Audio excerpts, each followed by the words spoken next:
news from the KQAM News Center. Brought to you by Augusta Flight Center. Get your dream of learning to fly off the ground at iFlyAugusta.com. Good Thursday morning. A man was transported to the hospital in critical condition following a shooting at a North Wichita gas station near 21st and Grove just after midnight last night. Police say the 50-year-old man was shot and then got into a car which EMS tracked down near 15th and Hillside. The shooting victim was transported to the hospital by EMS in critical but stable condition. KTV reports police do not believe the shooting was random and that the victim may have been an innocent bystander. Hayesville police have identified the man killed in a weekend shooting. Authorities say 19-year-old Jalen Jacobs of Wichita was fatally shot outside a venue in Hayesville early Sunday morning following a party at that location. No one has yet been arrested, and police are asking anyone with information to contact police. And a Wichita North High School student was arrested yesterday after the student was found to have a gun at school. Authorities described the incident as isolated with no threats and no one was hurt. More news next hour on your Thursday morning from the news desk. I'm Rick Everett. Now with sports, Doug Downs. The Kansas City Chiefs are in final preparation for a matchup against the Cleveland Browns on the road this Sunday. Quarterback Patrick Mahomes met with the media yesterday and says cannot worry about everything going on with the Browns' coaching situation. The Chiefs just need to take care of themselves. For us, it's about staying within our game, playing the game that we've been playing this entire season, not trying to force anything, and trying to just put some points on the board. The Kansas Jayhawk basketball team is back on the court tonight with an exhibition game against Washburn at Allen Fieldhouse. And on KGSO at 7 o'clock, you can hear Bill Snyder's Coach's Show. From the Sports Desk, I'm Doug Downs. Is your truck decked out? At Continental Truck Accessories, we now carry the new pickup bed storage systems from Deck. Keep your hunting gear, work tools, or whatever dry, secure, and organized, and easily accessible, while still allowing your full bed use. With our professional no-drill installation, we make it easy and convenient. This is a secure, dry solution for hunters, outdoorsmen, or anyone that just wants to store their gear in an organized, secure, and dry manner. So head down to our showroom at 6701 South Broadway and check out the Deck storage system. Across the street, across the city, or across the nation, Get a Move On will take the stress out of moving for you. That's owner Eric Himmler of Get a Move On of Wichita. The new customers that previous customers refer from Get a Move On come to Get a Move On with the bar already set. We've already proven ourselves with one family in a move that they told their friends about us. That's Get a Move On's Paul Hughes. When it comes to moving, whether it's across the street, across the city, or across the nation, Get a Move On will take the stress out of moving for you. Get a Move On, USA.com. Would you take a blind taste test? Instead of a brown-colored soda or a beer, let's apply this test to the race for governor. 3 options in our blind test. Ready to begin? Option number 1, a typical politician who claims to know best about education but didn't care enough to serve on the education committee in her 14 years in Topeka. Option 2, a lawyer who has been a politician for almost 20 years and whose policies mirror Sam Brownback's. Option 3, a businessman who has managed billion-dollar organizations and hundreds of employees and who has a track record of success in the private sector. What's your choice? Mine's option 3, the businessman. That's Greg Orman. Greg Orman will grow the Kansas economy and make sure our tax dollars are spent wisely so we can invest in our priorities like education, healthcare, and infrastructure without having to raise taxes. Greg Orman, obviously the best choice to move Kansas forward as governor. Paid for by Orman for Kansas, Tim Owens, Treasurer. Hi, I'm Natalie Martin, the office manager for Legacy Advisors, an all-state insurance company right here in Wichita. Through my years of working in the insurance business, I have seen many families that had something happen to them that devastated them financially because they didn't have the proper insurance coverage. Call myself or Shannon Stiles today at 316-773-9864 for a free quote. It only takes a few seconds to change your life, and we here at Legacy Advisors will protect you and your family. Call us today at 316-773-9864, and you'll be glad you did. Now back to the KQAM News Desk. President Trump heads to Missouri today, part of his 8-state swing to help Republicans hold on to the Senate in Tuesday's elections. But White House correspondent Abby Phillip tells us there are some races he won't be getting near. There are 2 places that he's been asked not to come. That's Arizona and Nevada, where there are some pretty heated Senate races going on right now, and states with very high Hispanic populations. Those campaigns believe President Trump could hurt them more than help them. The suspect in the Pittsburgh synagogue massacre is expected to make a brief appearance in federal court today today to be arraigned on a 44-count indictment. Divers have recovered a flight data recorder from the crashed Lion Air jet on the seafloor off Jakarta, expected to help determine why the brand-new 737 crashed, killing 189. On Wall Street yesterday, a rally by retailers and technology and internet companies helped lead major indexes higher. Pre-market trading this morning shows the rally has a chance to continue today, with stock futures showing solid gains right across the boards. I'm Michael Toscano. Your local weather on KQAM. Brought to you by Spears Restaurant and Pie Shop at the northeast corner of Town West Mall on Maple. Getting it right for over 60 years. Spears Restaurant and Pie Shop. Here's your latest forecast on the Big Talker KQAM. For this morning, sunny and 60, partly cloudy and 41 tonight. Tomorrow, similar but windy, sunny and 59, wind gusts over 25 miles an hour, partly cloudy and 41 tomorrow night, mostly cloudy and 60 on Saturday with a 50-50 chance of rain in the afternoon. I'm Amp Harrell, and that's your latest forecast on Wichita's big station, the Big Talker, AM 1480 and 102.5 FM KQAM. Broadcasting from the Rusty Eck Ford Studios, this is the Big Talker, 1480 AM and 102.5 FM KQAM.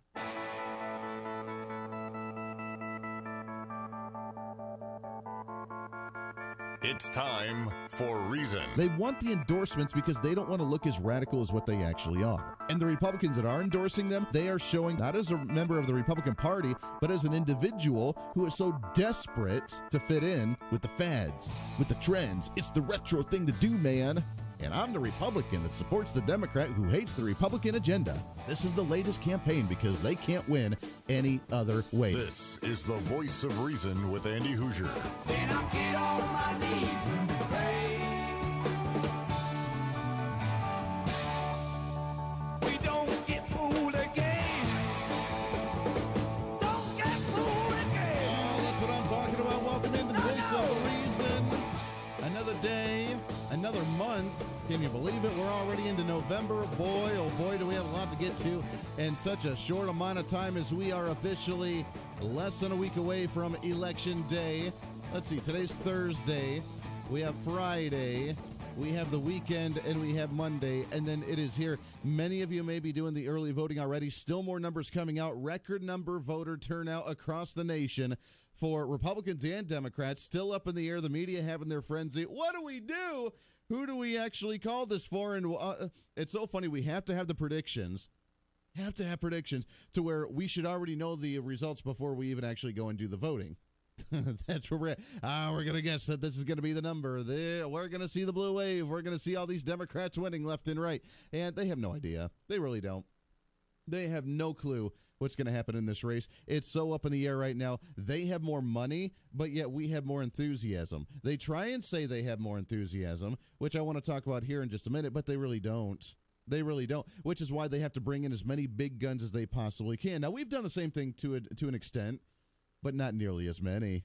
Not nearly as many. Welcome in, 316-721-8255, 316-721-TALK. I hope you had a wonderful, fantastic, fabulous Halloween yesterday. It was a lot of fun, and I enjoyed doing the costume thing. I haven't done that in a really long time. And the little one, Little Voice of Reason, and Mrs. Voice of Reason, did dress up as well.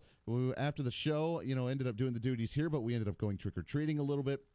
Not much, but just enough to go out and have some fun and get some candy, and that'll be enough candy to last us for an entire year, because I've never been much of a candy eater.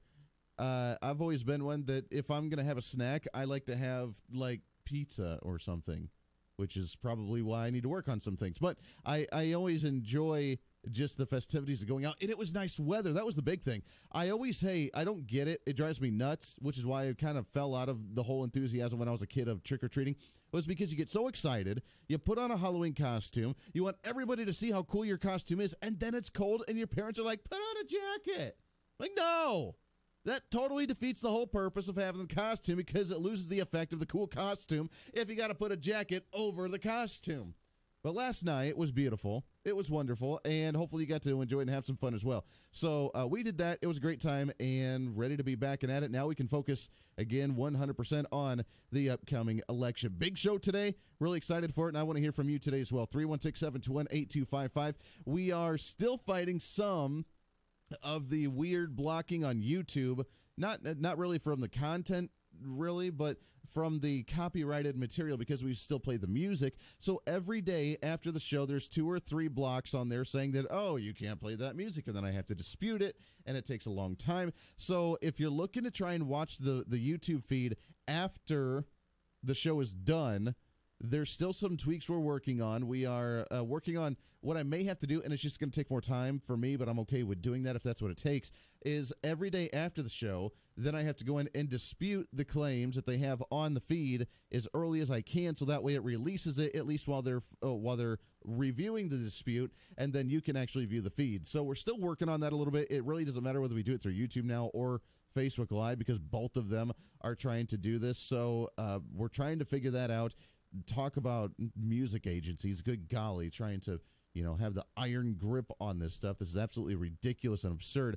The interweb is supposed to be the place where you can kind of freestyle however you want to, but not anymore. They're trying to clamp down on that pretty good. So we're working on it. We'll have more details, but you still can't go. We are live right now on YouTube. If you go to youtube.com, you find KQAM Radio. You can click the subscribe button, which we have a lot of people subscribing now. It's more and more each day, which we love and appreciate very much. Go on there, and you can get the notification when we go live. You can view the feeds. Hopefully, you can view the shows from prior episodes once we're done with the episode. And then as well, when you subscribe, because obviously you have a YouTube account, then you can leave a comment as well. If not, we are on TV as well, KGPT TV channel 2610, and of course we are on radio on the AM and the FM all morning long. Coming up on the program today at 7:30, we have Greg Orman, independent candidate for governor. After the last debate before the election, the mudslinging that came out, and I did love, I kind of laughed. I don't know if you ever saw the debate, but at the end, they're like, okay, say one nice thing about your opponents. Say one nice thing about your opponent. And they're like, their families are nice, or they're really smart, or they're cool, whatever. And they try and play nice. I don't know why they do that. We always have to have this sense of happy-go-lucky, pat each other on the back when we've been sparring the whole time, which I don't get. We're in a war right now. We're in an ideological war. I got nothing against the individual personally. I got nothing against Laura Kelly personally. I kind of laugh at her because she's so excited and she's so fired up and she's ready to become governor of the state of Kansas. And I tell you what, I'm gonna do great things by spending your money and taxing you to death, and I'm gonna do really, really cool stuff. And I'm so excited. Please enjoy my enthusiasm. I got nothing against her personally, but politically, yeah, there's that. Greg Orman, again, I mean, nothing against the person. He's a fantastic guy. We've had him on the show many times, and we'll have him on the show again today as we talk. And, that is what it is. But I support Chris Kobach. I will support Chris Kobach, and that's just the way it is. But we're in an ideological war right now. Are we going to have higher taxes? Are we going to have more spending? Are we going to work closely with the federal government? Are we not going to work closer with the federal government? And what will Kansas look like for the next 4 years? That is a very, very important discussion to be had. I don't have time for the happy-go-lucky, pat each other on the back and say, ho, you're a great person. Now, let's get through this. Then we can do that at the end. We're in the war right now. If you follow historically Vikings and the Irish and the Scots and, all these, what they would do, they would be the best friends, but they would be outside challenging one another, competing against one another, fighting against one another in the ring for money, but yet at the end of the day, they weren't friends at that time. When the fight was over, they would go and they would be best buddies, and they would heal and wrap their wounds together because they were friends. That's the way it needs to be. We don't want the civility right now. We want the civility after the election, because right now it is heated, right now it's very divided, and right now it is an ideological civil war that we're in the middle of. So cute. I'm glad someone asked, can you say something nice about your opponent? Okay, great, but you know what? I don't really care. Let's move on. So we'll talk with Greg Orman coming up at 7:30. Looking forward to chatting with him. At 8 o'clock, State Treasurer Jake LaTurner. He's been on the #RemainRed bus tour that's been with Chris Kobach and a lot of other statewide candidates that have been jumping on and off the bus depending on wherever they're at and tagging along. The unity of the Republican Party is extremely strong. It's really great to see, and I think that's going to carry us over the finish line more so than anything else right now, is showing the unity of the Republican Party. Now, there are a few other wishy-washy individuals who have no concept of what the Republican Party actually stands for, and yes, I will say that very boldly. Like the former Republican that was the treasurer for Greg Orman, that dropped out of the Greg Orman campaign just a couple of days ago, endorsed Laura Kelly as a former Republican, saying we have to stop the state from being under the control of Chris Kobach because we can't have something like that. And they, again, don't understand the concept of Republican unity. All of the previous Republican governors that have endorsed Laura Kelly, except for Sam Brownback, all of these other state legislators that are Republicans that have endorsed Laura Kelly because they don't understand Republicanism in any way, shape, or form, that's not what we're about. Right now, we're seeing a massive Republican unity happening. So all of the Republicans that are upset, that may not know, that are maybe wavering a little bit, look at this. Do you remember how bloody the primary was with Chris Kobach and Jeff Collier? Do you remember the accusations that the Jeff Collier campaign came out with about Chris Kobach being a white supremacist and saying that he was dangerous for the state, how we need Governor Jeff Collier? And look, I love Jeff Collier. He's a great guy. But do you remember how brutal, how bloody that battle was?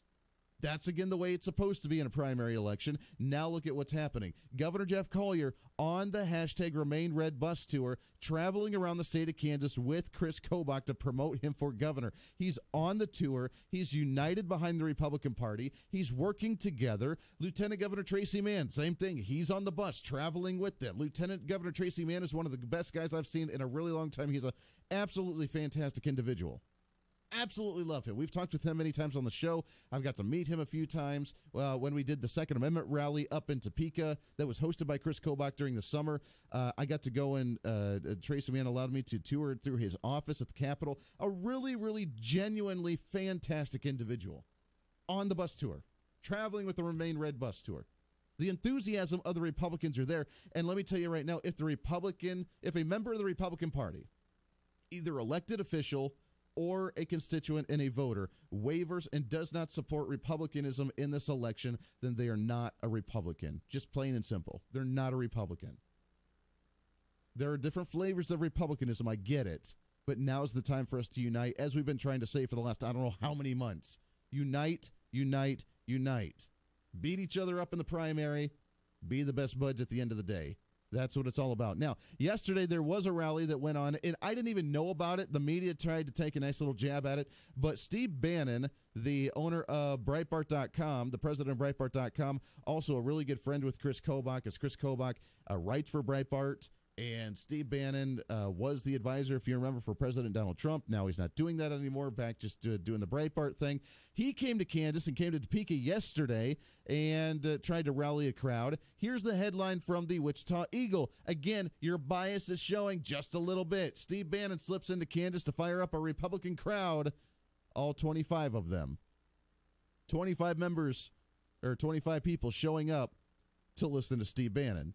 Now, first off, show of hands how many people actually knew Steve Bannon was coming to town. And how many people would have gone to see him if you knew Steve Bannon was coming to town. That would have been a really cool speech to hear. Now, Steve Bannon, a little bit more on the fringe. Steve Bannon, a little bit more divisive. Steve Bannon, one of those to where he's very abrasive, so you either love him or you hate him, kind of like a Donald Trump, just in a different form a little bit. But does that mean that there is a lack of support for Republicanism in someone like Steve Bannon? No. It means that no one knew what the heck was going on, because I didn't hear about it, and I'm in the media. I should have heard some kind of press release. Hey, Steve Bannon coming to town. You want to cover something like this? I heard nothing. Had no idea. But here's the Wichita Eagle. Former senior White House advisor Steve Bannon made a surprise visit to Topeka on Tuesday to stump for Republican congressional candidate Steve Watkins. The Topeka Capital Journal estimated that 25 people showed up at the Holiday Inn Express, on par with a small crowd that showed up to see Bannon fire up Republicans last week at Staten Island. Okay. And look, he's doing his thing. He's doing whatever he can to help out. And his message, we should be just as fired up as Democrats to go out and do what needs to be done. He advocates for us getting enthusiastic, getting fired up, getting ready to go, and getting just as pumped up as just about every Democrat. Now, I don't know if you saw the news or not, but right now there's a massive laundry list of Democrats that are actually out campaigning for celebrities that are out campaigning for Democrats. To me, this doesn't show enthusiasm. This shows desperation. When was the last time you saw Oprah Winfrey go out and campaign on the campaign trail for somebody? I can just see her knocking on doors. I am Oprah. Vote for so-and-so. I am Oprah Winfrey. Really? That's what you're going to do? That, to me, shows that you're in a state of desperation. Barbra Streisand goes after, says she's making more music, says she doesn't care if she offends Trump supporters. Jane Fonda to appear on a telethon along with Amy Schumer to try and campaign for Democrats and raise Democrat funds. Jimmy Buffett doing a concert to boost up a Democrat candidate. The celebrities on the left side of the aisle are absolutely desperate to get Democrats in and for this blue wave to happen. And the only reason they would be doing this is because they see internal polling that they're not showing us, that the media is not reporting, that shows that there is lack of enthusiasm for Democrats and that they're not going to get the blue wave they were anticipating and that they're going to lose the election. So what are they doing? They're bringing out the big guns. They brought out Barack Obama way too soon. Bad political move there. They should have waited until about now for the Barack Obama hype to come out. But they brought him out way too soon. Now it's going to crumble because now it's old. Now it's mundane. People get bored with it. Remember, these are millennials and progressives that have a very, very short attention span, which is why they probably don't understand what the Constitution's all about. They brought out Barack Obama. Now they're bringing out the big guns. They're bringing out Joe Biden again. They're bringing out Oprah. They're bringing out Barbra Streisand and Jane Fonda and Jimmy Buffett and the star from Black Panther. The lead actor, the star from Black Panther, is literally going door to door knocking for different Democrats in different districts. If you're a multimillionaire that's a movie star and you're out knocking on doors, that either means that you're really, really enthusiastic about something or that you're desperate because you're a little scared and someone told you need to do this. I'm just saying. Now, what Republicans... Yeah, I'd like to see the enthusiasm from Republicans like that. What about Bruce Willis, who's a big Second Amendment guy? Why isn't he out door knocking? Really?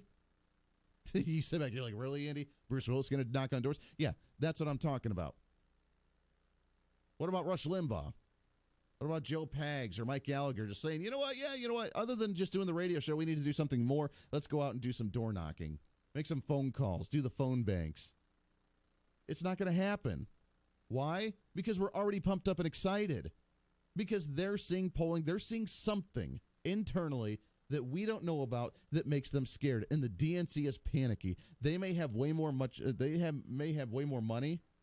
We read the story about Laura Kelly having about $1 million more than Chris Kobach in the last week of the campaign.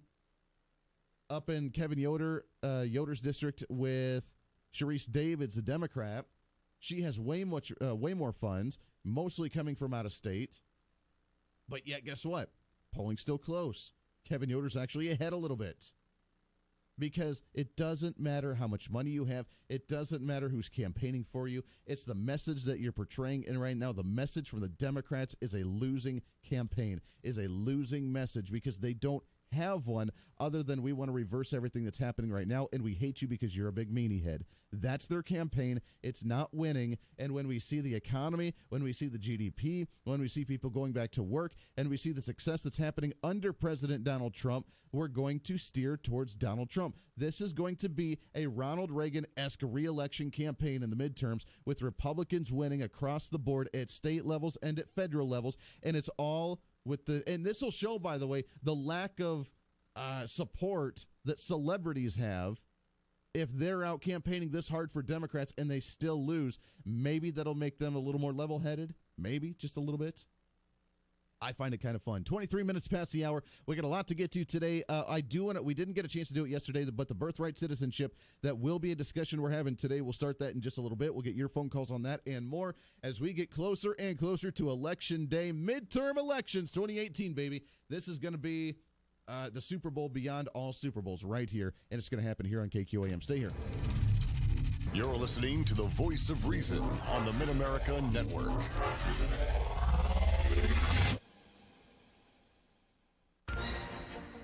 Ag News from Mid-America Ag Network. I'm Craig Meade. Well, we all know that farmers and ranchers need quality connections to broadband internet, and we also all know that those connections are hard to find out in the country. To the delight of the American Farm Bureau Federation, the Trump administration is working to improve broadband access in rural areas across the country. Missouri Ag Director Chris Chin met with President Trump recently and says the administration is working hard to make broadband more affordable. That's one of the biggest factors in rural America's weak connection. This administration has really brought light to one of the biggest challenges that we face in rural America today, and that is access to high-speed broadband that's affordable. If it's there, it's out of reach for families to be able to afford it, to bring it back home to that family farm. Chin says that cell phone coverage, which requires broadband access, is lacking in rural parts of the country. Even having the access to a cell phone that works on every part of your farm is a challenge. So much information is out there for farmers today, manuals for equipment, repair parts, everything is out on the web, but if you can't access it to get that information, it makes your job that much harder. And she says the Trump administration is helping to connect rural Americans not only in her home state, but all across the country. President Trump has done a lot through grants through the USDA to help make this a reality for more families, and so we were able to thank him for that. The FCC Reverse Connect America Fund auction, Missouri was the winner of $254 million of that, and so it's going to connect 95,000 homes. For my home state of Missouri, 60% of rural Missourians don't have access to high-speed internet. But she says the Trump administration is working hard to correct that. That's Missouri Agriculture Director Chris Chin. The efforts continue all across the country to expand broadband access. Ag News from Mid-America Ag Network. At Starseed, we realize every farmer and rancher has a passion for conservation, which is why we offer conservation seeds. This season, let Starseed assist with your CRP, buffers, waterways, roadside projects, and any wildlife project you have in mind. Starseed works closely with landowners, dealers, and government agencies to ensure the best quality seed for all of your conservation needs. Call Starseed today at 800-782-7311 or visit our website at gostarseed.com.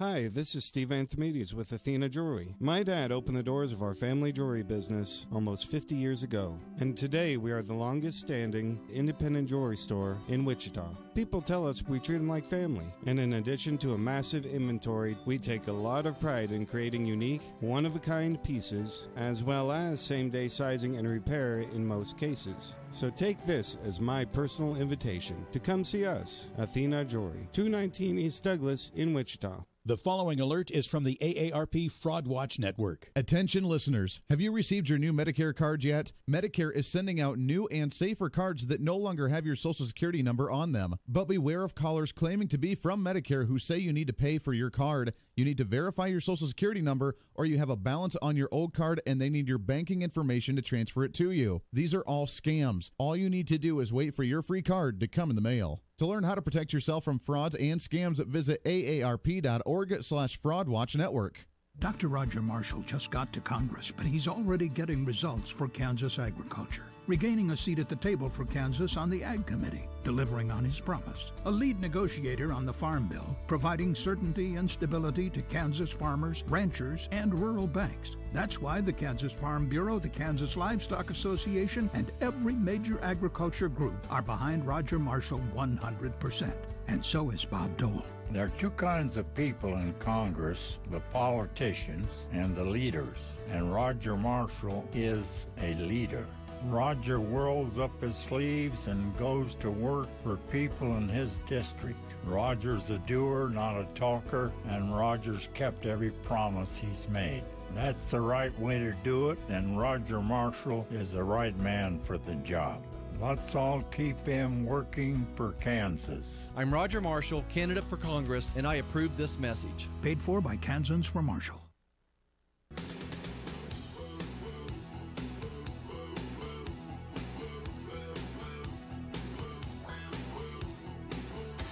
Oh, hey, you're back. What's up? Welcome into the Voice of Reason. Great to have you along today. 316-721-8255, 316-721-TALK. Speaking of celebrities and the support they have or the lack thereof, as we talk about Democrats doing whatever they can to try and rally for, or celebrities rallying for Democrats doing whatever they can, that's not going to work. It shows even in their own products. their own media, what they have when it comes to the enthusiasm of conservatism versus progressivism, even with the celebrities right now. As you know, Connors, the show that they tried to make after they kicked off Roseanne from her show, ABC's only ordering one more episode and then it to be done and over because it is getting beat by every single thing in its time slot on the networks because it's terrible. Because Roseanne is no longer there. One more episode and it's done.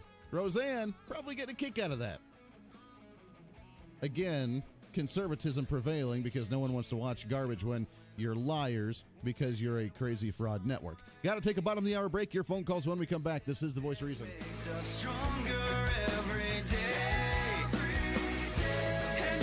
Here's the latest from the KQAM News Center. Tired Central American migrants rested in the southern Mexico town of Juchitán overnight, setting out again before dawn to take advantage of cooler temperatures. They're still weeks away from the U.S. border, but the first of what could eventually be 15,000 U.S. troops deployed there have begun arriving.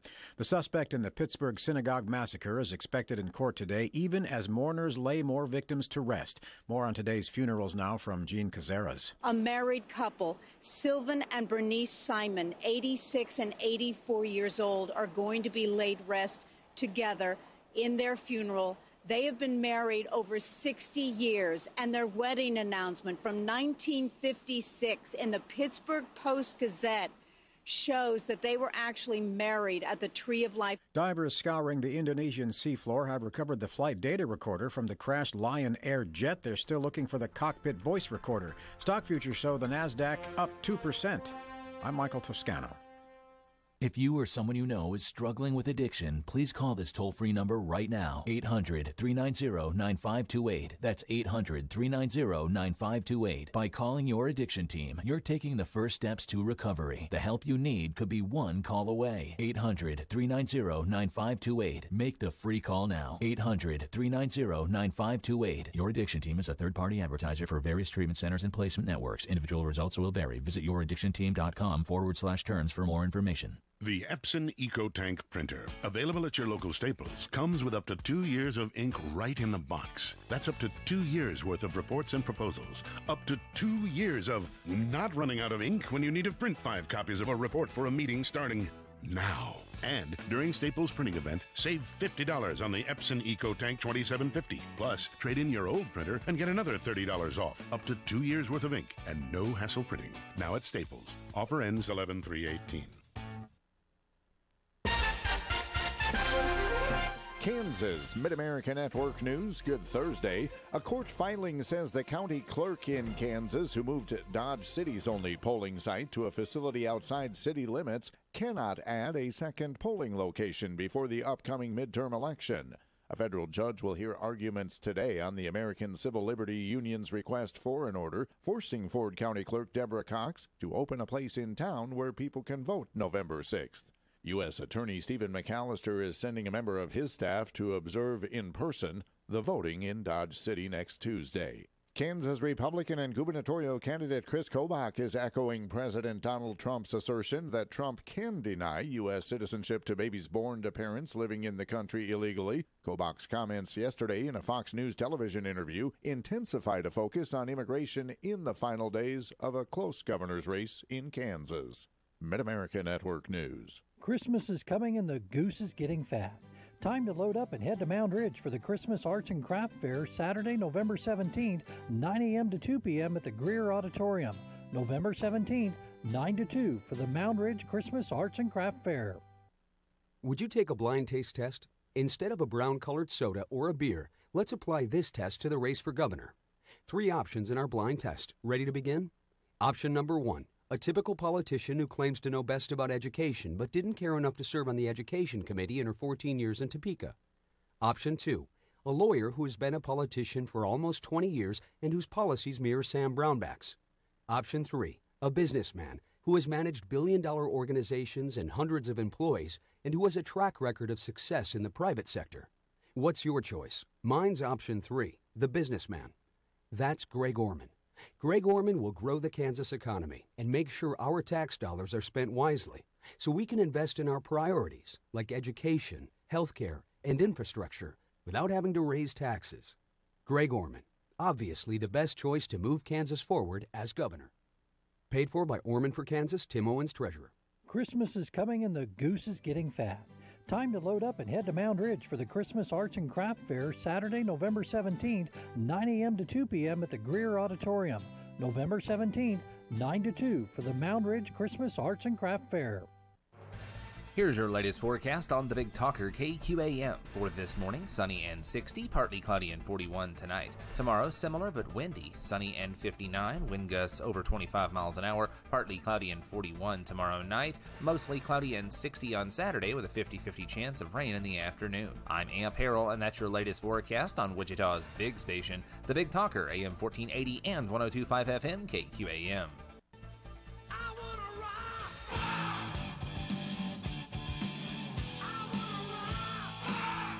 Defending the rights of every Kansan.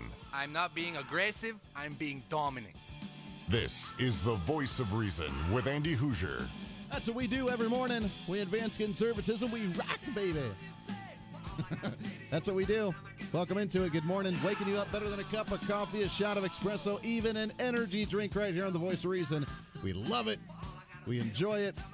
The enthusiasm, the excitement, the energy that we feel each and every day is crazy for 6 a.m. in the morning. Actually, 6:36 now, right here on the Voice of Reason. 316-721-8255, 316-721-TALK. Let's go right to the phones here, shall we? Line number one. Good morning. What's your name? Hey, Donnie. Hey, good morning, sir. How are you? Hey, good. Good. What you got? Hey, I was just curious what all's coming in so far on the birthright citizenship thing, and even Kobach already jumping on that bandwagon. That seems really really crazy to do right now before the election. Yeah, you know, it is a bit of a bold move, but it's going to be a heated discussion. I think it's going to be one that may be the final topical issue that kind of drives into the midterm election, as Chris Kobach was on, I believe it was Fox and Friends yesterday, wasn't it, where he had talked a little bit about this birthright citizenship. And I think, in his opinion, rightfully so, I think that when he said that he has the ability to at least discuss this or have the executive order or have Congress take a look at this, but how the birthright citizenship is not protected under the 14th Amendment is kind of an interesting conversation. And as of right now, here's the crazy part, is that we now have Congress members that are advocating for a bill to where if they can't do it through the executive order, that they can pass it through Congress in order to say that the birthright citizenship is not protected under the 14th Amendment. Either way, I think this is going to go to the Supreme Court, because the Supreme Court has never voted on something like that before. And let's have all three branches of government start working on something like this, because as the caravan's coming up, as immigration's been kind of a lingering topic over the last 2 years, that I think we need to address this and do it relatively quick. Yeah, I mean, the problem is, I mean, it just comes across like Trump is just crazy. I mean, like he's on lithium or something. Who would bring this up right now and kill your only chances? I mean, it's like a puppet on a string. Some strategist told him to do this. I can't see him doing this on his own. Well, possibly. I mean, it could be, and here's the thing, it could be good, it could be bad. I almost see it as a positive, because right now he's dominating the conversation. How many elections have we seen to a right at the final moments, the last final days, the last week of the election? The Democrats or a progressive, either in a local race or nationally, end up having this big bombshell, or they bring up a topic, and then the Republicans, the way they always do all the time, they're always scrambling to try and catch up, because the Democrats have always dominated the discussion. Right now, the Democrats are on wobbly grounds, because they've never been able to do what they're doing right now, which is trying to play catch up to Trump. Trump right now is dominating the national discussion, and they're a little dumbfounded of the fact that he's bringing this up now. Every day. I mean, there's not a day that goes by that he's not doing something. I mean, oh yeah, I just can't follow this. I mean, I hate to say, when you say you're the voice of reason, I think really you're just the voice of Republican lithium. I mean, this is just craziness. So, well, let me get your thoughts on it then. So, are you not a fan of the Birthright Citizenship Act at all? Do you not want to see that? No, it's 100% illegal. The Constitution says the United States, when you're born here, you're a citizen. I mean, it's black and white. It's not gray at all. Well, I mean, I don't know why we're doing this. I mean, there's better things that he could be doing. He could have a game plan for immigration that would get some votes. I mean, he's just handing and the Democrats win. Well, let me ask you this, because I think there is a little gray area here, and I don't think it's necessarily as black as white. Here's what the 14th Amendment says. All persons born or naturalized in the United States and subject to the jurisdiction thereof are citizens of the United States and the state wherein they reside. No state shall make or enforce any law which shall abridge the privileges or immunities of citizens of the U.S., nor shall any state to deprive any persons of life, liberty, or property without due process of law. And this goes into the fact that if you're, like you said, if you're born here, you're a citizen. But it also says all persons born or naturalized in the United States and subject to the jurisdiction thereof. Now, if you're an illegal alien and you come across the border and you have no understanding of the laws, you're obviously not abiding by the law because you broke the law. Are you subject to the jurisdiction thereof, the law? And you have your naturalization, or you have your citizenship of another the birthing nation. hotels. I think that would shut down like the birthing hotels, where they fly them in pregnant and they have a baby. You know, I think those could be shut down. Now, the ones who make it across the border and they're living here, you know, however they survive. How are you going to take that away? That kid is not a citizen. I just don't understand it. Well, no, I don't know the details of what this would look like with the executive order, whether it would be grandfathered into who's done it before, or whether it's not going to matter. If you've done it, then you're still breaking the law and it's not going to be considered anymore, and it may take away some quote-unquote citizenship from some individuals. I doubt that's going to happen because there's so many of them. So they're probably, my guess is there would be some kind of grandfathering in there. But again, like you mentioned, I mean, if they've come across the border illegally, even if they're living here, everything they've done has been in some way breaking the law. If they're living here and they have illegally, they came here illegally, and they're paying taxes through a tax ID number, they obtain that tax ID number illegally. If they got a... Right, so like if it's like it's the opioid crisis for birthing, if that's what, right. You know, say we have people shuttling people over on a plane, putting them in a hotel only to have a baby, all those Americans even helping them to get across are basically mules, just like they get them across the border. Sure. They're birthing mules. If that's what's happening, then I could agree to that. But I can't agree to Lopez out picking strawberries, you know, making a legitimate income on the backs of a rich farmer, and his wife has a baby, and you're going to say that kid's not a citizen. There's no way I could fathom that. Well, I would question just the legitimacy of working in the field if he came here illegally, because he's wasn't supposed to be here in the first place. It happens every day. In California, that's every day. Sure. Every day they pick fruit. Every day in Washington when the apples get picked, that's not you or me or our neighbors. That's people there, the rich people are shipping in to pick those fruits. Sure, and I don't support that every mentality. And look, it's not just individuals coming from the southern border; it's individuals coming from all the borders right now. I mean, we have a massive population of illegal Russians coming in. Laura Ingram's talked about that quite a bit. We have individuals coming from the east side in Europe that try and slip in illegally as well. It's not just Mexico, but we have all of Central America that's tried to find ways to come in here. There are illegals coming in from everywhere, and you're right. They are taking jobs that individuals that are trying to cut costs are doing like this, and I'm not in support of that. I mean, to me, that is considered crony capitalism. If you're not going to play in the market the way that you're intended to by finding people that you're not supposed to hire, it's happening all over. But I don't support something like that. And if you're breaking the law, I think that we need to have repercussions for that. Yeah, we should fix it. There was an old show on about these. It actually was Jew. They were Orthodox Jews, and the guy set up a town in Iowa for kosher meat, and he was just raping all the employees. He'd bring in, foreign people and paying them off the table, and he was just really raping the system. And he eventually got caught. Yeah, and if they get caught, then I hope they get punished severely, because I am not in support of that. That, to me, is considered crony capitalism. It's not playing fairly in the system. And as we have competitors in the market, whether it's agriculture, whether it's manufacturing, whether it's working on the assembly line, no matter what industry it is, while we're fighting the unions and the unions that are jacking up wages and cost of living and inflation, that I'm not a fan of either. Then on the other side, we have the individuals that are hiring people that are illegal, that aren't supposed to be here, paying them under the table at cheap rates. We have to find the happy medium between the two without the unionization and without the illegal alien, and we can actually get real Americans back to work, the college kids that are looking for jobs that actually have an opportunity, the individuals that may have been laid off that are looking for something temporary, they have an opportunity. That's what we need to get back to. Yeah, I mean, basically, we got to put some teeth into the temporary work visa. The whole thing needs some teeth to it because, you know, I'm sure we have a system for it that these pickers are supposed to come over the border, pick, and then leave. But what happens is they come over and then they just disperse. Right. I mean, that happened at Wichita State. I've heard of students who are supposed to come over and go to school, and then they just disappear.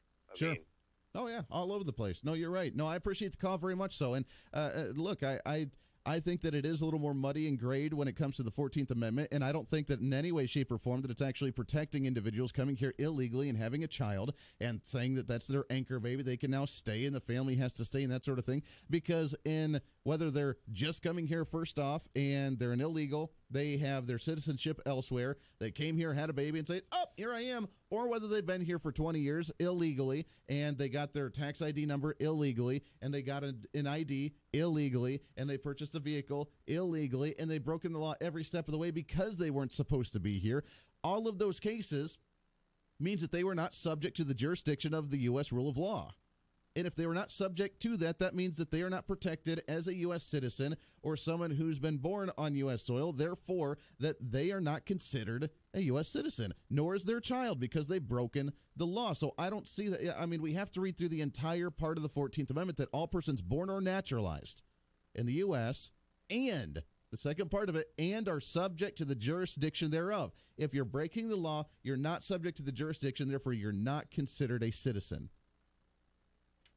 I know that, and we got a lot of phone calls on this, but I mean, if we want to go back into it too, I'll also read what the intent of was for the 14th Amendment and the writer of it, and how they explicitly said who was actually considered under this and who wasn't considered under this back in the 1700s when we actually wrote this. It's very clear, in my opinion, on what's legit and what's not legit, and we need to address this. Let's have all three branches of government actually address this. Let's have the executive order. And again, Donald Trump, personally, I think he's very smart right now. We're going into an election time. We're keeping the discussion on policy. The Democrats getting more angry at Donald Trump. The Republicans better get on board and start embracing republicanism and saying, look, let's actually start addressing it. If we want to address immigration, let's address the birthright citizenship. That's a huge issue in immigration policy.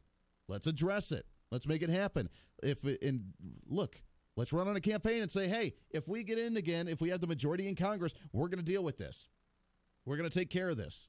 Whether it's Donald Trump doing an executive order. And look, here's my conspiracy theory, put on the tinfoil hat.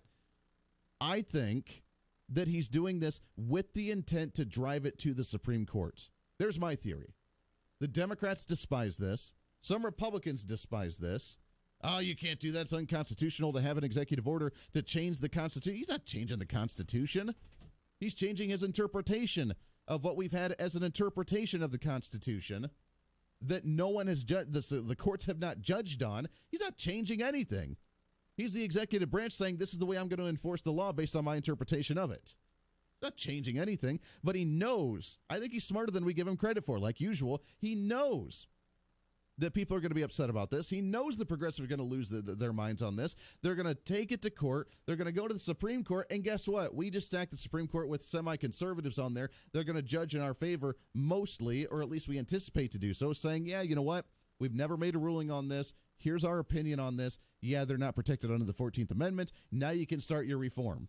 He's lighting the fire to actually do immigration reform, and it's done right before the election to keep the discussion on policy, not on personal attacks. And the Republicans are actually driving the conversation for the first time in a really, really long time. I think it's a benefit all around. I honestly do. 316-721-8255. Let's take another phone call here. Line number 2. Good morning. What's your name? Good morning. It's Deacon. How are you doing today? I'm doing good, sir. How are you? I am fantastic, and it is a beautiful day. Every day. Every day. Man, I got to tell you, I got a little worked up. You know, when my family came here to America, they had to do it the right way. I'm only a fourth-generation American, all right? And every generation before me, they served in the military because I couldn't, but anyway, that's another story. They came through Ellis Island on my mother's side, and they were brought over as Irish slaves on my father's side. Sure. So when they came here, they were either forced here or they came here legally. These people that are coming here and working under the table for people who aren't paying taxes, if a farmer hires an illegal, he should forfeit his land, lose everything, and you have to go out and get another job where they're going to take taxes out for him.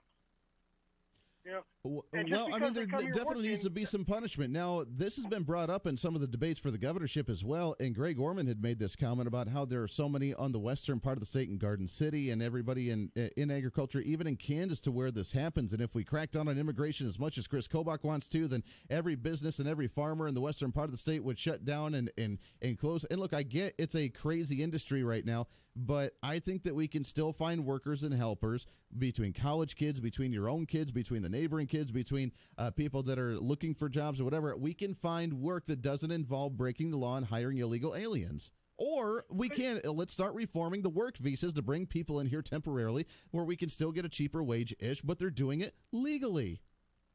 A couple of years ago, Kansas was talking about giving work visas to people who are here illegally to do farm work. I called the Secretary of Agriculture and I said, hey, why don't you get together with somebody else and get these people sitting on their butts, not collecting, they're collecting unemployment, not doing anything. Get them out there and work, and then you don't have to bring the illegals in, and then we can get people off of welfare. Oh, no, we can't do that. That's the problem. Sure. Nobody wants to take ownership of the problem. Everybody wants to say it's somebody else's fault. Well, when somebody doesn't do it, then nobody does it. Well, that's a great point. You're absolutely right. Deacon, I appreciate that very much. We have to start working on it now, and sometimes it takes drastic steps. As you know, the government, very slow in moving, very slow in actually doing anything to actually address an issue. This is going to light the fire. The last caller before that said, you know what, this is not a good idea. That's going to lose the election for Republicans. I disagree. I think that the Republicans dominating the discussion, Donald Trump controlling the dialogue, and Donald Trump doing something like this is going to spark a conversation within the Republican Party and across the nation for everybody. I think it's a positive step in us actually lighting the fire and saying, hey, we're sick and tired. We will address this. We will actually do an immigration reform and get something positive out of this in the end if we have a Republican majority that's working along with him. Got to take a break. Got some other calls on the line. We'll get to you here as well. But want to remind you, this hour of The Voice of Reason brought to you by Lamar's Donuts and Coffee.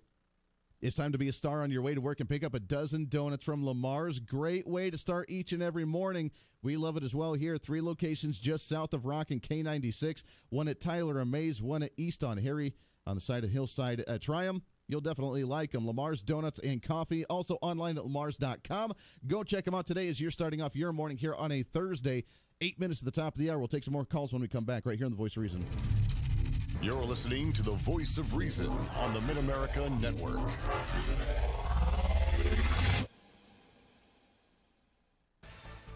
Market update, Mid-America Ag Network. Well, we wrapped up October yesterday with mixed numbers in our futures markets. December corn down 1.5 at 363 1/4. March was down 1.5 at 375 3/4. The later months were all down as well. We saw struggles with Kansas City wheat trying to come back as we got to near the end of the day. December Kansas City wheat down 1.5 at 493 1/4. March KC wheat down 2.5 at 518.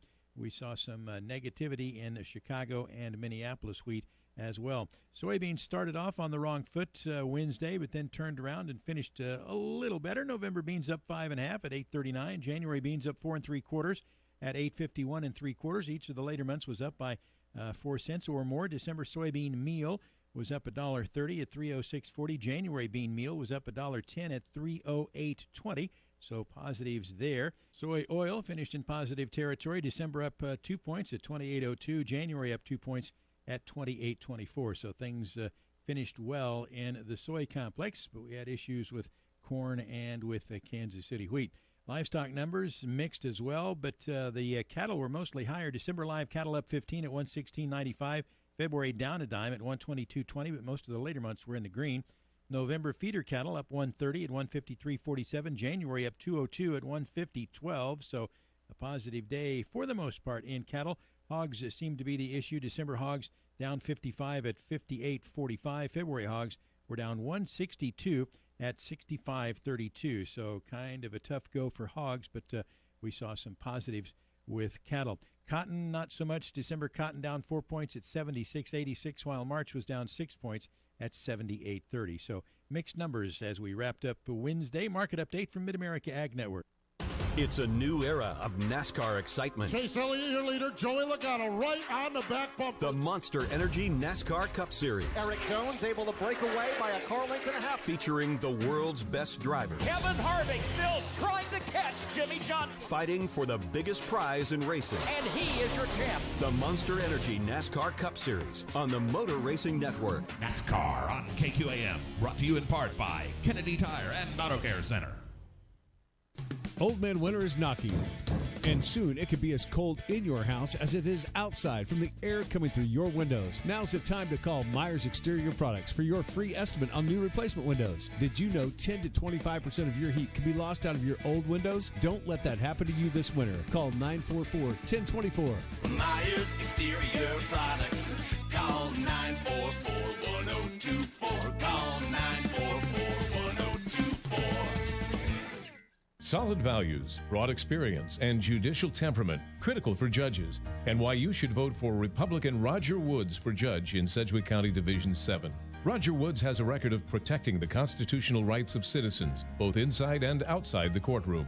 Roger Woods has lived in Sedgwick County for nearly 2 decades and is committed to keeping it a safe place to live and raise families. In fact, Roger has received the endorsement of the Friends of the Fraternal Order of Police. Roger Woods is a lifelong Kansan, an Army veteran with 27 years in active and National Guard service, including 4 deployments to the Middle East. His range of experience, both inside and outside of the courtroom, gives him a wide perspective to serve and make a positive difference in our community. Treating people with fairness and respect is a way of life for Roger. He won't forget that every case is the most important case to the people involved. On November 6th, vote for Republican Roger Woods for judge. This is Roger Woods. Please visit woodsforjudge.org, and I would appreciate your vote on November 6th. Paid for by Woods for Judge, T-Check Compton, Treasurer. Truck owners and hunters, get extra storage from Toppers Plus Truck Accessories. Organize your bows, shotguns, and rifles with Lear Locker, a ceiling-mounted storage system. Duha underseat storage is perfect for your rifles, shotguns, and ammo. Securely store your gun case with decked waterproof drawer. Toppers Plus Truck Accessories has the storage system for any outdoorsman. Visit Toppers Plus at 5511 West Central or toppersplusks.com. Make your truck work for you!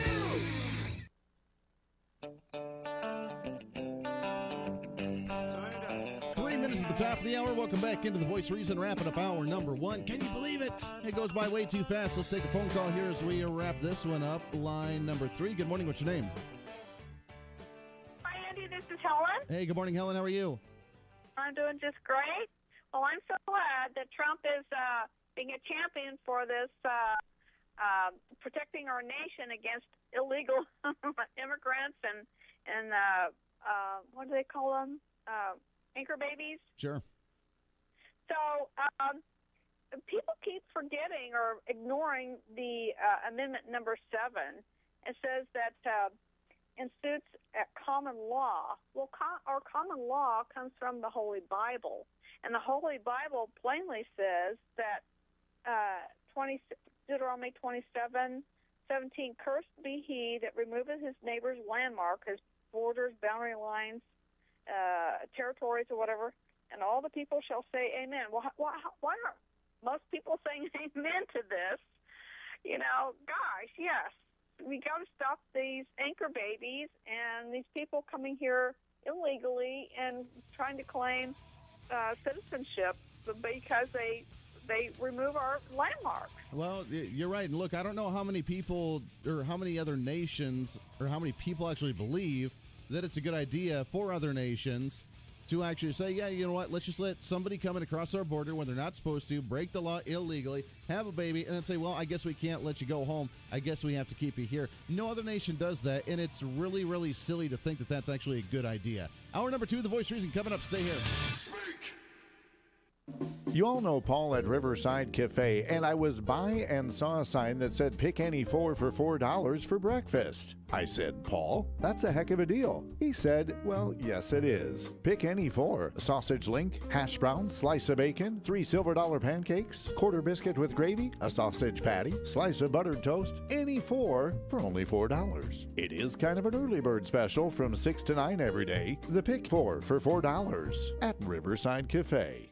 American Family Insurance offers you the protection you need to pursue your dreams, even if you take a couple of wrong turns. At American Family, we know your car is more than 4 wheels that get you from point A to point B. It's freedom to pursue the things important to you, which is why you want to make sure you have the proper protection. To learn more, get a quote. Contact local American Family agent Brad Woody at 265-6200. American Family Insurance. American Family Mutual Insurance Company SI and its operating companies. 6000 American Parkway, Madison, Wisconsin, 53783. Broadcasting from the Rusty Eck Ford Studios. Rusty Eck Ford, the price you need and the service you deserve. This is the Big Talker, 102.5 FM and 1480 AM, KQAM, Wichita proud. It's time for your latest news from the KQAM News Center. Brought to you by Continental Truck Accessories, 6701 South Broadway. Show your truck some love with Continental Truck Accessories. Welcome to November and good Thursday morning. A Wichita man has been charged in the crash that killed an off-duty Wichita police officer and his son. Sedgwick County Sheriff's Lieutenant Tim Myers said in a news release yesterday that 35-year-old James Neil Dalrymple of Valley Center was charged yesterday with 2 counts of involuntary manslaughter and failing to yield the right-of-way. The crash on April 27th killed 37-year-old Stacy Woodson and his 9-year-old son Braden. Woodson was a 16-year Wichita police veteran who worked in the motorcycle unit.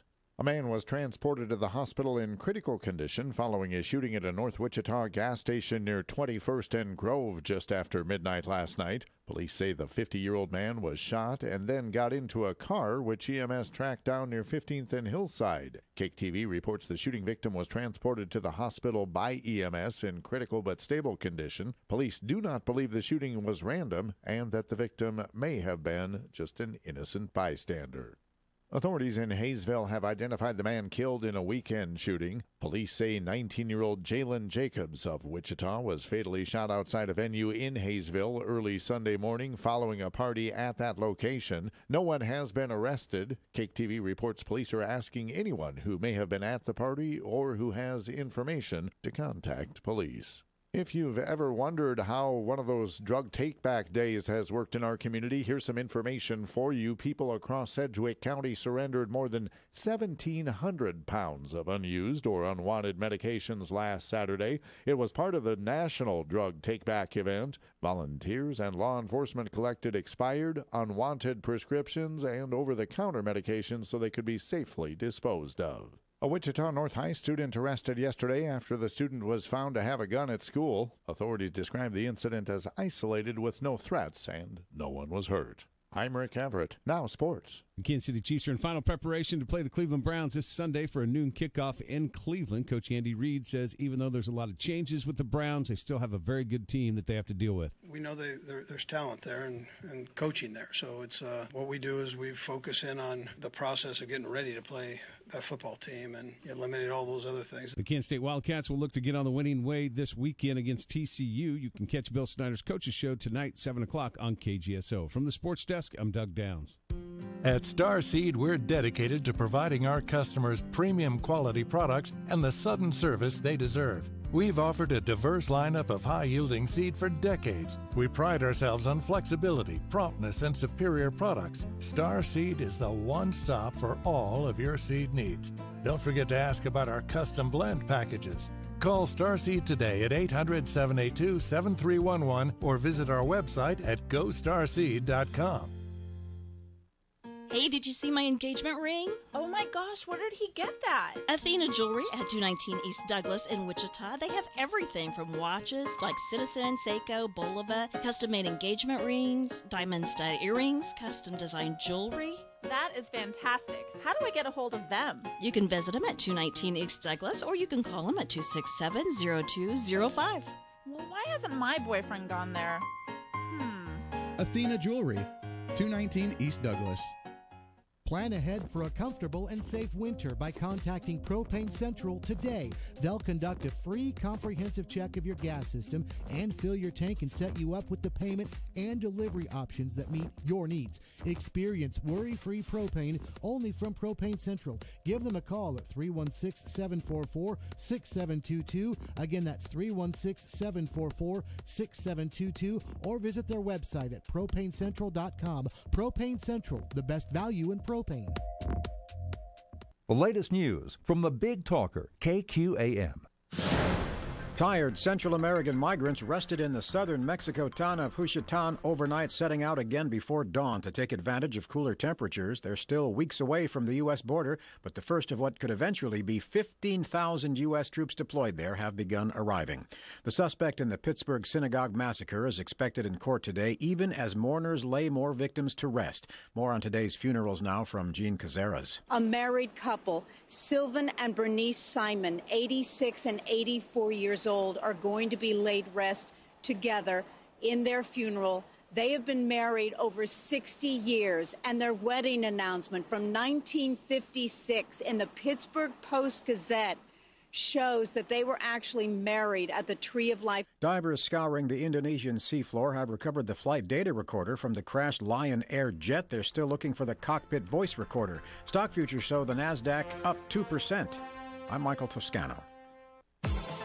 Your local weather on KQAM.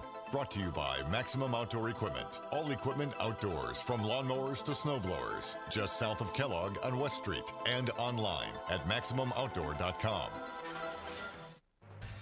Here's your latest forecast on the Big Talker KQAM. For this morning, sunny and 60, partly cloudy and 41 tonight. Tomorrow, similar but windy, sunny and 59, wind gusts over 25 miles an hour, partly cloudy and 41 tomorrow night, mostly cloudy and 60 on Saturday with a 50-50 chance of rain in the afternoon. I'm Amp Harrell, and that's your latest forecast on Wichita's big station, the Big Talker, AM 1480 and 102.5 FM KQAM. At 7:06, it's currently 46 degrees.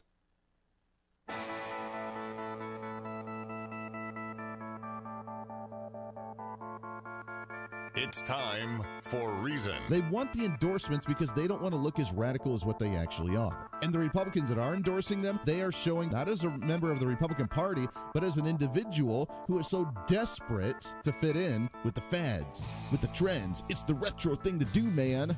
And I'm the Republican that supports the Democrat who hates the Republican agenda. This is the latest campaign because they can't win any other way. This is the Voice of Reason with Andy Hoosier. Then I'll get on my knees and pray. We don't get fooled again. Don't get fooled again. See, that's what I'm talking about. Welcome into the Voice of Reason, hour number 2 of the Voice of Reason, broadcasting live out of the heart of the nation here in Wichita, Kansas, on the Big Talker, 1480 on the AM side, 102.5 on the FM side, KQAM. We are simulcasting on TV as well, KGPT TV, channel 2610. Good morning, welcome aboard. It's an honor to have you along today on a, what is it? A Thursday. We are on November 1st. We are officially just days away from the midterm elections. I know it. But I think we're kind of excited. What do you think? You have the power with your vote to defend your family, your community, your country, and everything we hold sacred and righteous and true.